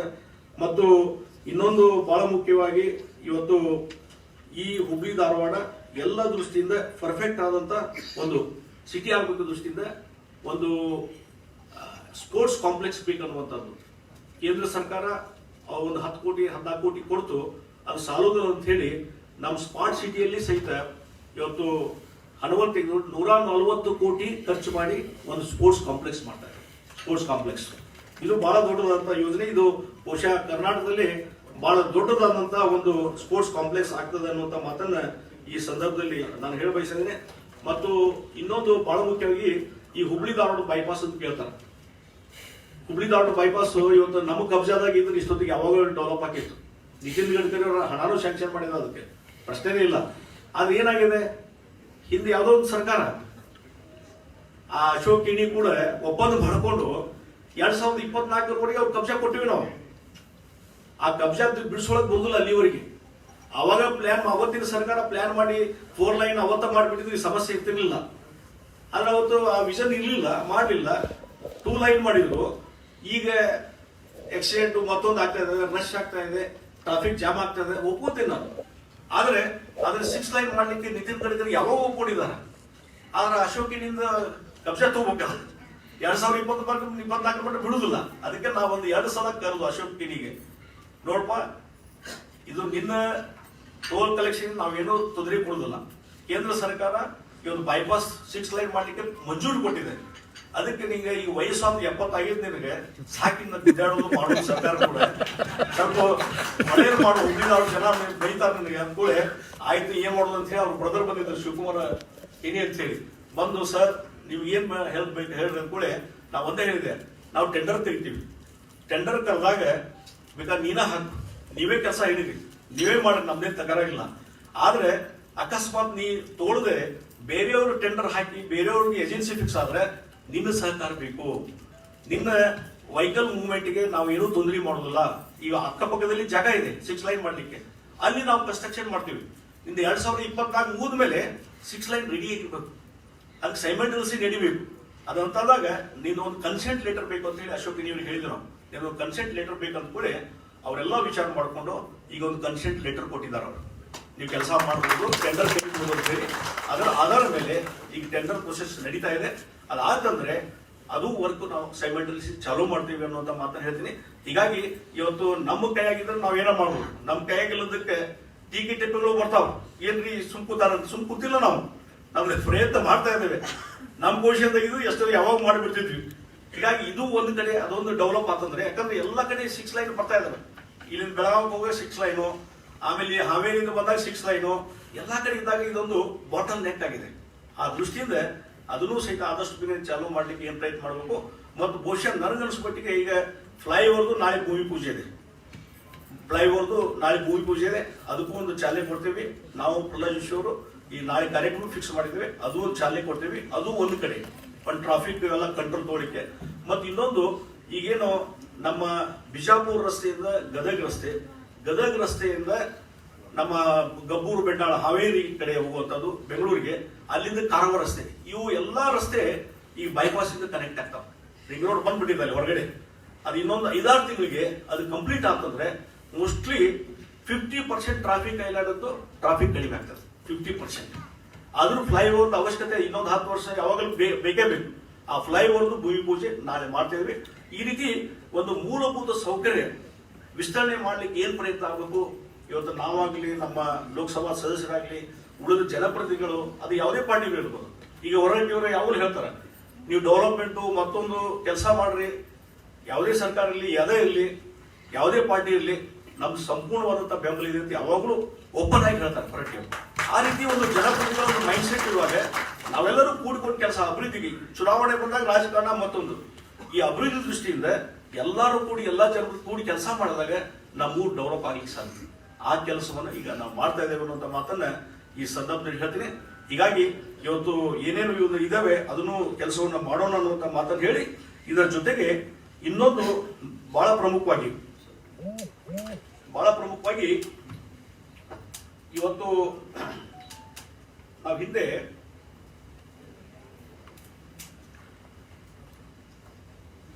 ಹಿಂದೆ ಇಲ್ಲಿ ಇನ್ವೆಸ್ಟರ್ಸ್ ಮೀಟ್ ಮಾಡಿದಾಗ ಒಂದು FMCGದು ಉಲ್ಲಾಸ್ ಕಾಮತ್ ಅವರು ಬಂದಿದ್ರು, ನಿಮಗೆಲ್ಲ ಗೊತ್ತಿದೆ. FMCGದು ಕ್ಲಸ್ಟರ್ ಮಾಡ್ಬೇಕನ್ನುವಂಥದ್ದು. ಅದಕ್ಕೆ ನಾವು ರಾಜ್ಯದ ಮುಖ್ಯಮಂತ್ರಿಗಳು ಡಿಕ್ಲೇರ್ ಮಾಡಿ ಅವ್ರಿಗೆ ರಿಕ್ವೆಸ್ಟ್ ಮಾಡಿ ನಮ್ಮ ಕೈಗಾರಿಕೆಯಲ್ಲಿ ಪ್ರಪೋಸಲ್ ಕಳಿಸಿ ಈಗಾಗಲೇ ಹುಬ್ಳಿ ಧಾರವಾಡ ಇವತ್ತು FMCG ಕ್ಲಸ್ಟರ್ ಅಂತ ಡಿಕ್ಲೇರ್ ಆಗಿದೆ. ಇನ್ನು ಅದನ್ನ ಯಾವ ರೀತಿ ಡೆವಲಪ್ ಮಾಡಬೇಕು ಅನ್ನೋ ಆಲೋಚನೆ ಅದು ಸರ್ಕಾರ ಮಾಡ್ಲಿಕ್ಕೆ ಆಗೋದಿಲ್ಲ. ಇವತ್ತು ಮೊನ್ನೆ ಕೊಪ್ಪಳದಲ್ಲಿ ನೀವು ನೋಡಿದ್ರಿ ಜನವರಿ 9ಕ್ಕೆ ಮುಖ್ಯಮಂತ್ರಿಗಳು ನಾವೆಲ್ಲ ಹೋಗಿ ಅಲ್ಲಿ ಇದೇ ಏಕಸ್ ಕಂಪನಿಯವರು ಈ ಟಾಯ್ಸ್ ಮ್ಯಾನುಫ್ಯಾಕ್ಚರಿಂಗ್ ಕ್ಲಸ್ಟರ್ ಅದು ಡಿಕ್ಲೇರ್ ಮಾಡಿ ನಾವು ರಾಜ್ಯ ಸರ್ಕಾರ, ಆದ್ರೆ ಇನ್ವೆಸ್ಟರ್ಸ್ ಬರಬೇಕಲ್ಲ. ಏಕಸ್ನವರು ಅಲ್ಲಿ ಬಂದಿದ್ದಾರೆ, ಅಲ್ಲಿ ಸುಮಾರು 5,000 ಕೋಟಿ ಇನ್ವೆಸ್ಟ್ ಮಾಡ್ತಾ ಇದ್ದಾರೆ. 400 ಎಕರೆ ಪರ್ಚೇಸ್ ಈಗಾಗಲೇ ಮಾಡಿದ್ದಾರೆ, ರೈತರ ಕಡೆ ನೇರವಾಗಿ ಪರ್ಚೇಸ್ ಮಾಡಿದ್ದಾರೆ. ಆದ್ರೆ SEZ ರಿಕಗ್ನೇಷನ್ ಕೇಂದ್ರ ಸರ್ಕಾರ ಕೊಟ್ಟಿದೆ, ಬೇರೆ ಇನ್ಸೆಂಟಿವ್ ಅವ್ರು ಕೊಟ್ಟಿದೆ. ಆ ಹಿನ್ನೆಲೆಯಲ್ಲಿ ಮೊನ್ನೆ ಅದನ್ನ ನಾವು ಭೂಮಿ ಪೂಜೆ ಹೋದಂತ ಸಂದರ್ಭದಲ್ಲಿ ಅಲ್ಲಿ 100 ಕಂಪನಿಗಳು ಹೊರಗಡೆಯಿಂದ ಬರ್ತಾ ಇದ್ದಾರೆ ಆ ಒಂದು ಟಾಯ್ಸ್ ಮ್ಯಾನುಫ್ಯಾಕ್ಚರ್ ಮಾಡ್ಲಿಕ್ಕೆ. ಬಹುಶಃ ಕಾಂಪೀಟ್ ವಿತ್ ಚೈನಾ ಅನ್ನುವಂತ ಒಂದು ಏನು ಕಾನ್ಸೆಪ್ಟ್ ಇದೆ, ಅದಕ್ಕೇನಾದ್ರೂ ಕಾಂಪೀಟ್ ಮಾಡುವಂತ ಕೆಲಸ ಇವತ್ತು ಕೊಪ್ಪಳದಲ್ಲಿ ನಡೀತಾ ಇದೆ. ಇವತ್ತು ಆಟಿಕೆ ಸ್ವಾಮ್ ಅನ್ನೋದು ಒಂದು ದೊಡ್ಡ ಮಾರ್ಕೆಟ್ ಇದೆ. ಆ ಮಾರ್ಕೆಟ್ಗೆ ಇವತ್ತು ಎಲ್ಲವೂ ಚೈನಾದಿಂದ ಇಂಪೋರ್ಟ್ ಆಗಿತ್ತು. ಅದನ್ನು ಹೊರತುಪಡಿಸಿ ಇವತ್ತು ನಮ್ಮ ರಾಜ್ಯದಲ್ಲಿ ಇಲ್ಲಿಯೇ ಬಹುಶಃ ಆ ಟಾಯ್ಸ್ ಕ್ಲಸ್ಟರ್ ಯಶಸ್ವಿಯಾಗಿ ಆದ್ರೆ ಇನ್ನೊಂದು ವರ್ಷದಲ್ಲಿ ಅದು ಅನುಷ್ಠಾನ ಆದ್ರೆ ಬಹುಶಃ ಈ ದೇಶದಲ್ಲಿ ಈ ರೀತಿಯಾದ ಟಾಯ್ಸ್ ಕ್ಲಸ್ಟರ್, ಈ ರೀತಿಯಾದ ಟಾಯ್ಸ್ ಗಳ ಮ್ಯಾನುಫ್ಯಾಕ್ಚರ್ ಎಲ್ಲಾದ್ರೂ ಆದ್ರೆ ಇಡೀ ದೇಶದಲ್ಲಿ ಅದು ಕೊಪ್ಪಳದಲ್ಲಿ, ಕರ್ನಾಟಕದಲ್ಲಿ ಸುಮಾರು 20,000 ಜನರಿಗೆ ಉದ್ಯೋಗ ಸಿಗ್ತದೆ. 20,000 ಜನರಿಗೆ ಉದ್ಯೋಗ ಸಿಗ್ತದೆ. ಆ ರೀತಿಯಾದಂಥದ್ದು ಇವತ್ತು ಡೆವಲಪ್ ಅಲ್ಲಿ ಆಗ್ತಾ ಇದೆ. ಅದನ್ನ ನಾ ಏನ್ ಹೇಳಿದ್ನಿ, ಟೈರ್ 2 ಸಿಟಿಗೆ ಬರ್ತಾ ಇದೆ ಅನ್ನೋದು ಉದಾಹರಣೆ. ಮತ್ತೊಂದು ಟೈರ್ 2 ಸಿಟಿಗೆ ಅವತ್ತು ಇನ್ವೆಸ್ಟರ್ಸ್ ಮೀಟ್ ಮಾಡಿದ ಮೇಲೆ, ಮೀಟ್ ಮಾಡೋ ಮುಂಚೆ ನಾವು ಪ್ರಧಾನಿ ಹೈದರಾಬಾದಕ್ಕೆ ರೋಡ್ ಶೋ ಹೋಗಿದ್ವಿ. ರೋಡ್ ಶೋ ಹೋದಾಗ ಅಲ್ಲಿ ಫಾರ್ಮಾ ಇಂಡಸ್ಟ್ರಿ ಬಹಳ ಜನ ಭೇಟಿ ಆದ್ರು. ಅವ್ರಿಗೆ ಆಹ್ವಾನ ಕೊಟ್ವಿ. ರಾಯಚೂರು ಹತ್ರ ಯಾದಗಿರಿ ಜಿಲ್ಲೆಯಲ್ಲಿ ರಾಯಚೂರು ಸಮೀಪ ಸುಮಾರು 4,000 ಎಕರೆ ನಮ್ಮ ಕಡೇಚೂರು ಇಂಡಸ್ಟ್ರಿಯಲ್ ಏರಿಯಾ ಅದ. ನೀವು ಅಲ್ಲಿ ಬನ್ನಿ, ನಿಮ್ ಲೋ ಕಾಸ್ಟ್ ನಲ್ಲಿ ನಿಮಗೆ ಲ್ಯಾಂಡ್ ಸಿಗ್ತದೆ, ಲೇಬರ್ ಬೇಕಾದ್ ಸಿಗ್ತದೆ ಅಂತಂದಾಗ, ಮತ್ತು ನಿಮಗೆ ಪೊಲ್ಯೂಷನ್ಗೆ ಯಾವುದೇ ರೀತಿ ತೊಂದರೆ ಆಗದ ರೀತಿಯಲ್ಲಿ ನಿಮ್ಗೆ EPT ಪ್ಲಾಂಟ್ಸ್ ಏನು ಹಾಕಬೇಕು ಅದನ್ನು ಸಹಿತ ನಾವು ಮಾಡಿಕೊಡ್ತೀವಿ ಅಂತಂದಾಗ ಆಲ್ಮೋಸ್ಟ್ ನೋಡಿ ನನಗೆ ಆಶ್ಚರ್ಯ ಆಗ್ತದೆ. ಕಳೆದ 1 ವರ್ಷದಲ್ಲಿ ಸುಮಾರು 60ರಿಂದ 70 ಜನ ಫಾರ್ಮಾಸ್ಯೂಟಿಕಲ್ ಇಂಡಸ್ಟ್ರೀಸ್ ನಮ್ಮ ಸ್ಟೇಟ್ ಲೆವೆಲ್ ಕಮಿಟಿಗೆ ಬಂದು ಅವ್ರ ಪ್ರಾಜೆಕ್ಟ್ ಅಪ್ರೂವ್ ಮಾಡಿ ಕೊಟ್ಟಿದ್ದೀವಿ. ಸುಮಾರು 60ರಿಂದ 70 ಕಂಪನಿಗಳು ಬಂದಿದ್ದಾರೆ. ಸುಮಾರು 8ರಿಂದ 9,000 ಕೋಟಿ ಇನ್ವೆಸ್ಟ್ಮೆಂಟ್ ಆಫರ್ ಬಂದದ್ದು. ಅಂದ್ರೆ ಇಷ್ಟು ದೊಡ್ಡ ಪ್ರಮಾಣದಲ್ಲಿ ನಾವು ಕಲ್ಪನಾ ಮಾಡಿಲ್ಲ. ಇಷ್ಟು 1 ವರ್ಷದಲ್ಲಿ ಇಷ್ಟೊಂದು ಬದಲಾವಣೆ ಆಗ್ತದಂದ್ರೆ ಹಾಗಾಗಿ ಕಡೇಚೂರು ಏರಿಯಾ ಡೆವಲಪ್ ಆಗ್ತಾ ಇದೆ. ನಾವು ಮೊನ್ನೆ ರಾಯಚೂರು ಯಾದಗಿರಿ ಹೋದಾಗ ಅಲ್ಲಿ ಜನಪ್ರತಿನಿಧಿಗಳು ಅಪ್ರಿಶಿಯೇಟ್ ಮಾಡಿದ್ರು. ನೋಡ್ರಿ, ಇಲ್ಲಿ ಹೇಳೋರು ಕೇಳೋರು ಯಾರೂ ಇರ್ಲಿಲ್ಲ, 4,000 ಎಕರೆ ಹಂಗೆ ಬಿದ್ದಿತ್ತು, ಈಗ ಹೊಸ ಯೂನಿಟ್ಗಳು ಬರ್ಲಿಕ್ಕೆ ಚಾಲು ಮಾಡಿದ್ದಾರೆ ಅಂತ. ಇದು ಖುಷಿ ತರುವಂತ ಸಂಗತಿ. ನೋಡಿ, ನಮ್ದು ಏನಾಗಿದೆ ಇವತ್ತು ಕೊಪ್ಪಳ, ರಾಯಚೂರು, ಯಾದಗಿರಿ ಆ ಭಾಗದಲ್ಲಿ ಬಹಳಷ್ಟು ಜನ ಲೇಬರ್ಸು ಬೇರೆ ಕಡೆ ವಲಸೆ ಹೋಗ್ತಾರೆ, ಬೇರೆ ಕಡೆ. ಹೀಗಾಗಿ ಇವತ್ತು ಅದನ್ನ ತಪ್ಪಿಸುವಂತ ಕೆಲಸ ಇವತ್ತು ಅಲ್ಲೇ ಎಂಪ್ಲಾಯ್ಮೆಂಟ್ ಜನರೇಷನ್ ಮಾಡಿದ್ರೆ ಅದು ತಪ್ಪುವಂತ ಕೆಲಸ ಆಗ್ತದೆ. ಹೀಗಾಗಿ ಒಂದು ಬದಲಾವಣೆ ಗಾಳಿ ಬೀಸಿ ಅಂತ ಏನು ಹೇಳ್ತಲ್ಲ, ಅದಕ್ಕೆ ಪೂರಕವಾಗಿ ಅನ್ನುವಂತ ಮಾತನ್ನು ಹೇಳ್ತೀನಿ. ಇಲ್ಲಿ ವಿಕಾಸ್ ನಮ್ಮ ಉಲ್ಲಾಸ್ ಕಾಮತ್ ಅವರು ಏನೊಂದು FMCG ಪ್ಲಾನ್ ಇಟ್ಟಿದ್ದಾರೆ, ವಿಷನ್ ಇಟ್ಟುಕೊಂಡಿದ್ದಾರೆ. ಇದು ಒಂದು ನಾವು ಬರುವಂತ ಒಂದು ಪ್ರಯತ್ನ ನಾನು ಮಾಡ್ತಾ ಇದ್ದೇನೆ. ಇದೊಂದು ಕ್ಲಿಯರ್ ಆತಂದ್ರೆ ಈಗೇನು 2 ಇಂಡಸ್ಟ್ರಿ ಬಂದಿದ್ದಲ್ಲ, ಇದು ಮತ್ತೊಂದು ಗೇಮ್ ಚೇಂಜರ್ ಅಂತ ಹೇಳ್ತೇನೆ. FMCG ಹುಬ್ಳಿಲಿ ಕ್ಲಸ್ಟರ್ ಡಿಕ್ಲೇರ್ ಮಾಡಿದಿವೆ. ಇಲ್ಲಿ ದೊಡ್ಡ ಪ್ರಮಾಣದಲ್ಲಿ ಇದನ್ನ ಕ್ಲಿಯರ್ ಆಯ್ತಂದ್ರೆ ಬಹುಶಃ ಬರೇ ಒಂದು 20,000 30,000 ಅಲ್ಲ, 1 ಲಕ್ಷ ಜನರಿಗೆ ಉದ್ಯೋಗ ಸಿಗ್ತದೆ. 1 ಲಕ್ಷ ಜನರಿಗೆ ಉದ್ಯೋಗ within A short period. Hubli Dharwad population change ಆಗ್ತದೆ. ಆ ರೀತಿಯಾದಂತ FMCG ಕ್ಲಸ್ಟರ್ ಸದರ್ನ್ ಇಂಡಿಯಾದಾಗ ಎಲ್ಲಿ ಇಲ್ಲ. ಸದರ್ನ್ ಇಂಡಿಯಾದಲ್ಲಿ ಹುಬ್ಳಿ ಒಂದು FMCG ಕ್ಲಸ್ಟರ್ ಆಗಲಿಕ್ಕೆ ಎಲ್ಲವೂ ಸಾಧ್ಯತೆ ಇದೆ. ಆ ರೀತಿ ಪೂರಕವಾದಂತದನ್ನು ಸಹಿತ ಇವತ್ತು ನಮ್ಮ ಉಲ್ಲಾಸ್ ಕಾಮತ್ ಅವರು ಇವತ್ತು ಅದಕ್ಕೆ ಆಕ್ಟಿವಿಟೀಸ್ ಮಾಡಿದ್ದಾರೆ. ನಾವು ಒಂದು ಹೇಳ್ತೀವಿ ನೋಡ್ರಿ, FMCG largest sector of the Indian economy. It is characterised by high turn over consumer package goods, that is goods that are produced, distributed, marketed and consumed within a short span of time. The 4.3 lakhs crores industry constitutes 4,30,000 ಕೋಟಿಯಷ್ಟು ಇವತ್ತು industry ಇವತ್ತು contribution ಇದೆ. Of it constitutes 9% of the India's manufacturing GDP, driven by strong growth in household and personal care segment, both in rural and urban area. ಮತ್ತು ಇನ್ನೊಂದು employment generation, ಇದು ದೊಡ್ಡದು, 30 lakhs employment generation ಇದೆ over all ನೇಷನ್ದಲ್ಲಿ. ಅಷ್ಟು ದೊಡ್ಡದಾದಂತ ಒಂದು sector ಇದು. ಇದೊಂದು ಡೆವಲಪ್ ಆದ್ರೆ ಬಹಳ ದೊಡ್ಡ ಪ್ರಮಾಣದಲ್ಲಿ ಬೆಳವಣಿಗೆ ಆಗ್ತದೆ. ಮತ್ತು ಇನ್ನೊಂದು ನಾನು ಹೇಳುವಂತದ್ದು, ಅವರೊಂದು ವಿಷನ್ ಗ್ರೂಪ್ ಅಂತ ಮಾಡಿದ್ವಿ ನಾವು, ಉಲ್ಲಾಸ್ ಕಾಮತ್ ಅವರೊಂದು ರಿಪೋರ್ಟ್ ಕೊಟ್ಟಿದ್ದಾರೆ. ಆ ರಿಪೋರ್ಟ್ ನಲ್ಲಿ ಅವ್ರು ಹೇಳ್ತಾರೆ, ದೋ immensely potential, Dharwad was 11th in the contribution to the 2019-20 GSDP. Other North Karnataka districts of Bagalkoti, Vijapur, Gadag, Haveri, Kalburgi and Bidar have been deprived of fair opportunities of industrial and urban development. It is utmost important for the governors to extend development opportunities to North Karnataka, starting from Dharwad being the most advantageous and well connected location of the North Karnataka. ಹೀಗಾಗಿ ನಮ್ಮ ಹುಬ್ಳಿ ಧಾರವಾಡಕ್ಕೆ ಬಹಳ scope ಇದೆ ಅನ್ನುವಂಥ ಮಾತನ್ನ ಅವರು ಬಹಳ clear ಆಗಿ ಹೇಳಿದ್ದಾರೆ.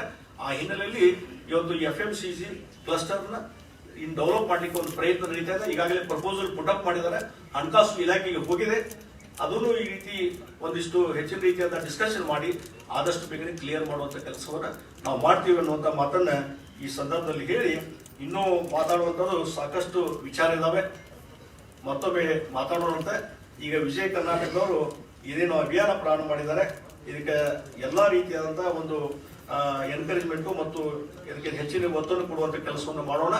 ಮತ್ತು ಇನ್ನೊಂದು ಕೊನೆಯದಾಗಿ ನಾನು ಹೇಳುವಂಥದ್ದು, ಇವತ್ತು ಹುಬ್ಳಿ ಧಾರವಾಡ ಮಹಾನಗರ ಅಷ್ಟೇ ಡೆವಲಪ್ ಮಾಡಬಾರ್ದು, ಅಕ್ಕಪಕ್ಕದ ತಾಲೂಕನ್ನು ಡೆವಲಪ್ ಆಗಬೇಕು, ಬೇರೆ ಬೇರೆ ತಾಲೂಕುಗಳಿಗೆ. ಮತ್ತೊಂದು ಇನ್ನೊಂದು ನಾನು ಹೇಳೋದಂದ್ರೆ, ನೀತಿ ಆಯೋಗಕ್ಕೆ ನಾವು ಹೋಗಿದ್ವಿ ಒಂದ್ಸಲ. ನೀತಿ ಆಯೋಗಕ್ಕೆ ಹೋಗಿ ಭೇಟಿಯಾದಾಗ ಅವರು ಒಂದು ನಮಗೆ ಒಂದು ಚಾಲೆಂಜ್ ಕೊಟ್ಟರು.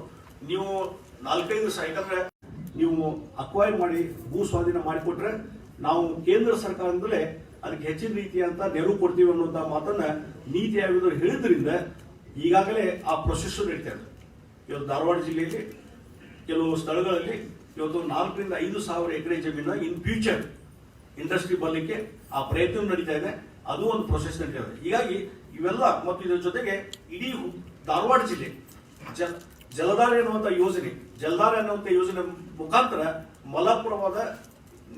ಮಲಪ್ರಭದಿಂದ ಪ್ರತಿಯೊಂದು ಹಳ್ಳಿಗೂ ಸಹಿತ ಕುಡಿ ನೀರಿನ ಯೋಜನೆ ಜಾರಿಗೆ ತಗೊಂಡ್ಬರ್ತೀವಿ, ಜಲಧಾರೆ ಅಂತ ಯೋಜನೆ. ಹೀಗಾಗಿ ಇವತ್ತು ಬರೀ ಹುಬ್ಳಿ ಧಾರವಾಡ ಅಷ್ಟೇ ಅಲ್ಲ, ಅಕ್ಕಪಕ್ಕದ ಎಲ್ಲಾ ತಾಲೂಕು ಎಲ್ಲಾ ಗ್ರಾಮಗಳಿಗೆ ಕುಡಿ ನೀರಿನ ವ್ಯವಸ್ಥೆ ಮಾಡಿದ್ರೆ ಇಂಡಸ್ಟ್ರಿ ಬೆಳವಣಿಗೆ ಇನ್ನೂ ಜಾಸ್ತಿ ಅನುಕೂಲ ಆಗ್ಲಿಕ್ಕೆ ಸಾಧ್ಯತೆ. ಆ ಕೆಲಸವೂ ನಾವು ಮಾಡ್ತಾ ಇದ್ದೇವೆ ಅನ್ನುವಂತ ಮಾತನ್ನು ಈ ಸಂದರ್ಭದಲ್ಲಿ ಹೇಳಿ, ಇವತ್ತೇನು ಈ ಒಂದು ಕಾರ್ಯಕ್ರಮ ಬಹಳ ಒಂದು ಅಚ್ಚುಕಟ್ಟಾಗಿ ಮತ್ತು ಒಳ್ಳೆಯ ರೀತಿಯಿಂದ ಇವತ್ತು ನಡೀತಾ ಇದೆ. ಇವತ್ತು ಸ್ವತಃ ಇವತ್ತು ನಮ್ಮ ರಂಜಿತ್ ಕಾಟೆ ಅವರು ಇಲ್ಲಿ ಬಂದು ಹಲವಾರು ವಿಚಾರಗಳನ್ನ, ಕೆಲವು ರಿಫಾರ್ಮ್ಸ್ ತಗೊಂಡ್ಬಂದ್ವಿ. ಲ್ಯಾಂಡ್ ರಿಫಾರ್ಮ್ಸ್ ಆಕ್ಟ್ 79 ತೆಗೆದು ಹಾಕಿವಿ. ಇಂಡಸ್ಟ್ರಿ ಫೆಸಿಲಿಟೇಷನ್ ಆಕ್ಟ್ ಇಮಿಡಿಯೇಟ್ಲಿ ಯಾರೋ ಇಂಡಸ್ಟ್ರಿ ಮೊದಲೇನಿತ್ತು, ಒಬ್ರು ಯಾರೋ ಪರ್ಮಿಷನ್ ತಗೋಬೇಕು, ಬಿಲ್ಡಿಂಗ್ ಪರ್ಮಿಷನ್ 6 ತಿಂಗಳ, ಏನೇ ಮಾಡ್ಲಿಕ್ಕೆ ಒಂದು 6 ತಿಂಗಳ, ಅದೆಲ್ಲ ಬ್ಯಾಡ್ ಅಂತ ಹೇಳಿ ಇವತ್ತು ಸ್ಟೇಟ್ ಬೋರ್ಡ್ ನಲ್ಲಿ ಒಂದು ಕ್ಲಿಯರೆನ್ಸ್ ಆಗಿದ್ದಂತ ಯಾವುದೇ ಪ್ರಾಜೆಕ್ಟು ಅವರೊಂದು ಸೆಲ್ಫ್ ಅಫಿಡವಿಟ್ ಡಿಕ್ಲೇರ್ ಮಾಡಿದ್ರೆ ಸಾಕು, ಇಮಿಡಿಯೇಟ್ಲಿ ಅವರು ತಮ್ಮ ಅಲಾಟ್ ಆದಂತ ಲ್ಯಾಂಡ್ ನಲ್ಲಿ ಅದರ next day only they can start build up everything up to operation. ನಿಮ್ ಕ್ಲಿಯರೆನ್ಸ್ ನಂತರ ಸಿಗ್ತದೆ, ನಿಮ್ಗೆ ಟ್ರೇಡ್ ಲೈಸೆನ್ಸು, ಆಮೇಲೆ ಬಿಲ್ಡಿಂಗ್ ಪರ್ಮಿಷನ್ ಎಲ್ಲ ನಂತರ ಸಿಗ್ತದೆ. ಬಟ್ ಕನ್ಸ್ಟ್ರಕ್ಷನ್ ಮಾಡ್ಲಿಕ್ಕೆ ಯಾವುದೇ ತೊಂದರೆ ಇಲ್ಲ, ತಕ್ಷಣ ಪ್ರಾರಂಭ ಮಾಡಬಹುದು ಅನ್ನುವಂಥದ್ದು ಹೊಸದಾದಂತ ಅಮೆಂಡ್ಮೆಂಟ್ ತಗೊಂಡಿದ್ದೇವೆ. ಇವೆಲ್ಲ ಅಮೆಂಡ್ಮೆಂಟ್ ತಗೊಂಡ್ಬಂದಾಗ ಅವಾಗ ನಮ್ಮ ಹರಿಪ್ರಕಾಶ್ ಅವರು ಒಂದು ಇಂಟರ್ವ್ಯೂ ತಗೊಂಡ್ರು ಮತ್ತು ಅಲ್ಲಿ ಫೋರಮ್ನಲ್ಲಿ ಡಿಸ್ಕಷನ್ ಮಾಡಿದ್ರು.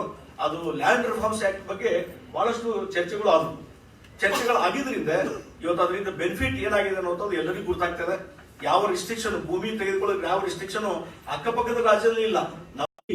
ಇಂಡಸ್ಟ್ರಿ ಫ್ರೆಂಡ್ಲಿ ಅನ್ನುವಂಥ ಏನೊಂದು ನಮ್ಮ ರಾಜ್ಯಕ್ಕೆ ಹೆಸರಿದೆ, ಅದನ್ನ ಮುಂದುವರಿಸುವಂತ ಕೆಲಸ ನಾವು ಮಾಡ್ತಾ ಇದ್ದೇವೆ. ಅದಕ್ಕೆ ಪೂರಕವಾದಂತಹ ವಾತಾವರಣ ನಿರ್ಮಾಣ ಮಾಡಲಿಕ್ಕೆ ಒಳ್ಳೆಯ ರೀತಿಯಾದಂತ ರಿಫಾರ್ಮ್ಸ್ ಗಳನ್ನ, ತಿದ್ದುಪಡಿಗಳನ್ನು ತಗೊಂಡ್ಬಂದಿದ್ದೇವೆ. ಒಳ್ಳೆಯ ವಾತಾವರಣ ನಿರ್ಮಾಣ ಆಗಿದೆ ಅನ್ನುವಂಥ ಮಾತನ್ನ ಈ ಸಂದರ್ಭದಲ್ಲಿ ಹೇಳಿ, ಅದಕ್ಕಾಗಿ ಇವತ್ತು ವಿಜಯ ಕರ್ನಾಟಕದವರಿಗೆ ನಾನು ಬಹಳ ಒಂದು ಹೆಚ್ಚಿನ ರೀತಿಯಾದ ಧನ್ಯವಾದಗಳನ್ನು ಹೇಳಿ, ಈ ರೀತಿಯಾದಂತಹ ಒಂದು ಫೋರಂ ಮುಖಾಂತರ ಈ ಭಾಗದ ಒಂದು ಅಭಿವೃದ್ಧಿಗೆ ಮತ್ತು ಮೂಲಭೂತ ಸೌಕರ್ಯ ಇವತ್ತು ಹೆಚ್ಚಳ ಮಾಡಲಿಕ್ಕೆ ಒಂದು ಚರ್ಚೆಯನ್ನು ನೀವು ಪ್ರಾರಂಭ ಮಾಡಿದ್ರಿ. ಇದು ಒಳ್ಳೆಯ ರೀತಿಯಾದಂತಹ ಒಂದು ವಾತಾವರಣ ನಿರ್ಮಾಣ ಮಾಡ್ತದೆ. ಅದಕ್ಕಾಗಿ ಈ ರೀತಿಯಾದಂತಹ ರಚನಾತ್ಮಕ ಚಟುವಟಿಕೆ ಮಾಡ್ತಕ್ಕಂಥ ವಿಜಯ ಕರ್ನಾಟಕ ಪತ್ರಿಕೆಗೆ ನಾನು ಹೃತ್ಪೂರ್ವಕವಾದಂತ ಈ ಭಾಗದ ಎಲ್ಲರ ಪರವಾಗಿ ನಾ ಅಭಿನಂದನೆಗಳನ್ನು ಸಲ್ಲಿಸಿ ಇವತ್ತಿನ ಕಾರ್ಯಕ್ರಮದಲ್ಲಿ ಭಾಗವಹಿಸುವಂತ ಅವಕಾಶ ಕೊಟ್ಟಿದ್ದೀರಿ, 4 ಮಾತಾಡಲಿಕ್ಕೆ ಅವಕಾಶ ಕೊಟ್ಟಿದ್ದೀರಿ. ಎಲ್ಲರಿಗೂ ಅಭಿನಂದನೆ ಸಲ್ಲಿಸಿ ನಾನು 4 ಮಾತನ್ನು ಮುಗಿಸ್ತಾ ಇದ್ದೇನೆ. ನಮಸ್ಕಾರ. ಜೈ ಹಿಂದ್, ಜೈ ಕರ್ನಾಟಕ. ಸನ್ಮಾನ್ಯ ಶ್ರೀ ಜಗದೀಶ್ ಶೆಟ್ಟರ್ ಅವರು ಸಮಯಾವಕಾಶದ ಅಭಾವದಿಂದಾಗಿ ಅವರ ಮಾತನ್ನ ಮೊಟಕು ಮಾಡಿದ್ರು. ಮುಖ್ಯವಾಗಿ ಹೇಳಬೇಕು ಅಂತಂದ್ರೆ, ಅವರ ನೇತೃತ್ವದಲ್ಲಿ ಕರ್ನಾಟಕದಲ್ಲಿ ಕೈಗಾರಿಕೀಕರಣ ಫಾಸ್ಟ್ ಟ್ರ್ಯಾಕ್ ಅಲ್ಲಿ ಇದೆ ಅನ್ನುವಂಥದ್ದನ್ನ ಈ ಸಂದರ್ಭದಲ್ಲಿ ಒಟ್ಟಾರೆ ನಾವು ಇದನ್ನ ಸಮರೈಸ್ ಮಾಡಬೇಕು ಅಂತಂದ್ರೆ, ವಿಶೇಷವಾಗಿ ಕಾನೂನಿನ ತೊಡಕು ಬರುತ್ತೆ ಯಾವುದೇ ಯೋಜನೆಗಳ ಜಾರಿಗೆ ಸಂಬಂಧಪಟ್ಟಾಗ. ಅದರ ನಿವಾರಣೆಗೆ ವಿಶೇಷವಾದಂತಹ ಮುತುವರ್ಜಿನ ಪ್ರಾರಂಭದಲ್ಲಿ ತೆಗೆದುಕೊಂಡು ಕರ್ನಾಟಕದ ಕೈಗಾರಿಕಾ ಬೆಳವಣಿಗೆಯನ್ನ ಅವರು ಫಾಸ್ಟ್ ಟ್ರ್ಯಾಕ್ ಮೇಲೆ ತೆಗೆದುಕೊಂಡು ಹೋಗ್ತಾ ಇದ್ದಾರೆ. ಅದಕ್ಕೋಸ್ಕರ ವಿಜಯ ಕರ್ನಾಟಕ ಅವರಿಗೆ ಅಭಿನಂದನೆ ಹೇಳುತ್ತೆ ಮತ್ತು ನಿರಂತರವಾಗಿ ಕರ್ನಾಟಕ ಸರ್ಕಾರದ ಈ ಕೆಲಸದಲ್ಲಿ ವಿಜಯ ಕರ್ನಾಟಕ ಹೆಗಲನ್ನ ಕೊಡುತ್ತೆ ಅನ್ನುವಂಥ ಮಾತನ್ನ ಹೇಳಿ ಧನ್ಯವಾದವನ್ನು ಹೇಳ್ತೀನಿ. ಧನ್ಯವಾದಗಳು ಸರ್. ಈಗ ನೀವು ಈ ಕೊರೋನಾ ಸಮಯದಲ್ಲಿ ನಾವೆಲ್ಲರೂ ಗಮನಿಸಿರಬಹುದು, ರೈಲ್ವೆ ಚಟುವಟಿಕೆಗಳೆಲ್ಲ ಸ್ಥಗಿತಗೊಂಡಾಗ ಶ್ರಮಿಕ ರೈಲ್ ಇರ್ಬೋದು ಅಥವಾ ಕಿಸಾನ್ ರೈಲ್ ಇರ್ಬೋದು, ಈ ರೀತಿಯಾದ ರೈಲಿನ ವ್ಯವಸ್ಥೆಯನ್ನ ಅತ್ಯಂತ ಸುರಕ್ಷಿತವಾಗಿ ಮತ್ತು ಸಮರ್ಪಕವಾಗಿ ನಮ್ಮ ಹುಬ್ಬಳ್ಳಿ ನೈಋತ್ಯ ರೈಲ್ವೆ ವಲಯ ನಿರ್ವಹಣೆ ಮಾಡಿದೆ. ಈಗ ನಮ್ಮ ನೈಋತ್ಯ ರೈಲ್ವೆ ವಲಯದ ಜಿಎಂ ಆಗಿರುವ ಶ್ರೀ ಅಜಯ್ ಕುಮಾರ್ ಸಿಂಗ್ ಅವರು ರೈಲ್ವೆ ಅಭಿವೃದ್ಧಿ ಹಾಗೂ ಯೋಜನೆಯ ಕುರಿತು 4 ಮಾತುಗಳನ್ನ ಮಾತಾಡ್ತಾ ಇದ್ದಾರೆ.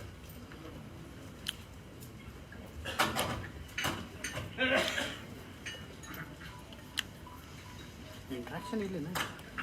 Right, last. First you listen, A very then you occupy it. happy Makar Sankranti to all of you. Shri Jagdish Shettar, Honorable Minister of Industries, Sir, Government of tayar Karnataka. Shri Basavaraj Horati, Honorable Member of Legislative Council. Shri Gaurav Gupta, Additional Chief Secretary, Department of Commerce and Industry, Government of Karnataka. ನೀರು clean ಮಾಡ್ಲಿಕ್ಕೆ Shri Ranjit Kate, CEO, Times Group. Shri Hari Prakash, Editor, Vijay Karnataka. ನನಗೂ ಬಂದೈತಿ. Distinguished ladies and gentlemen,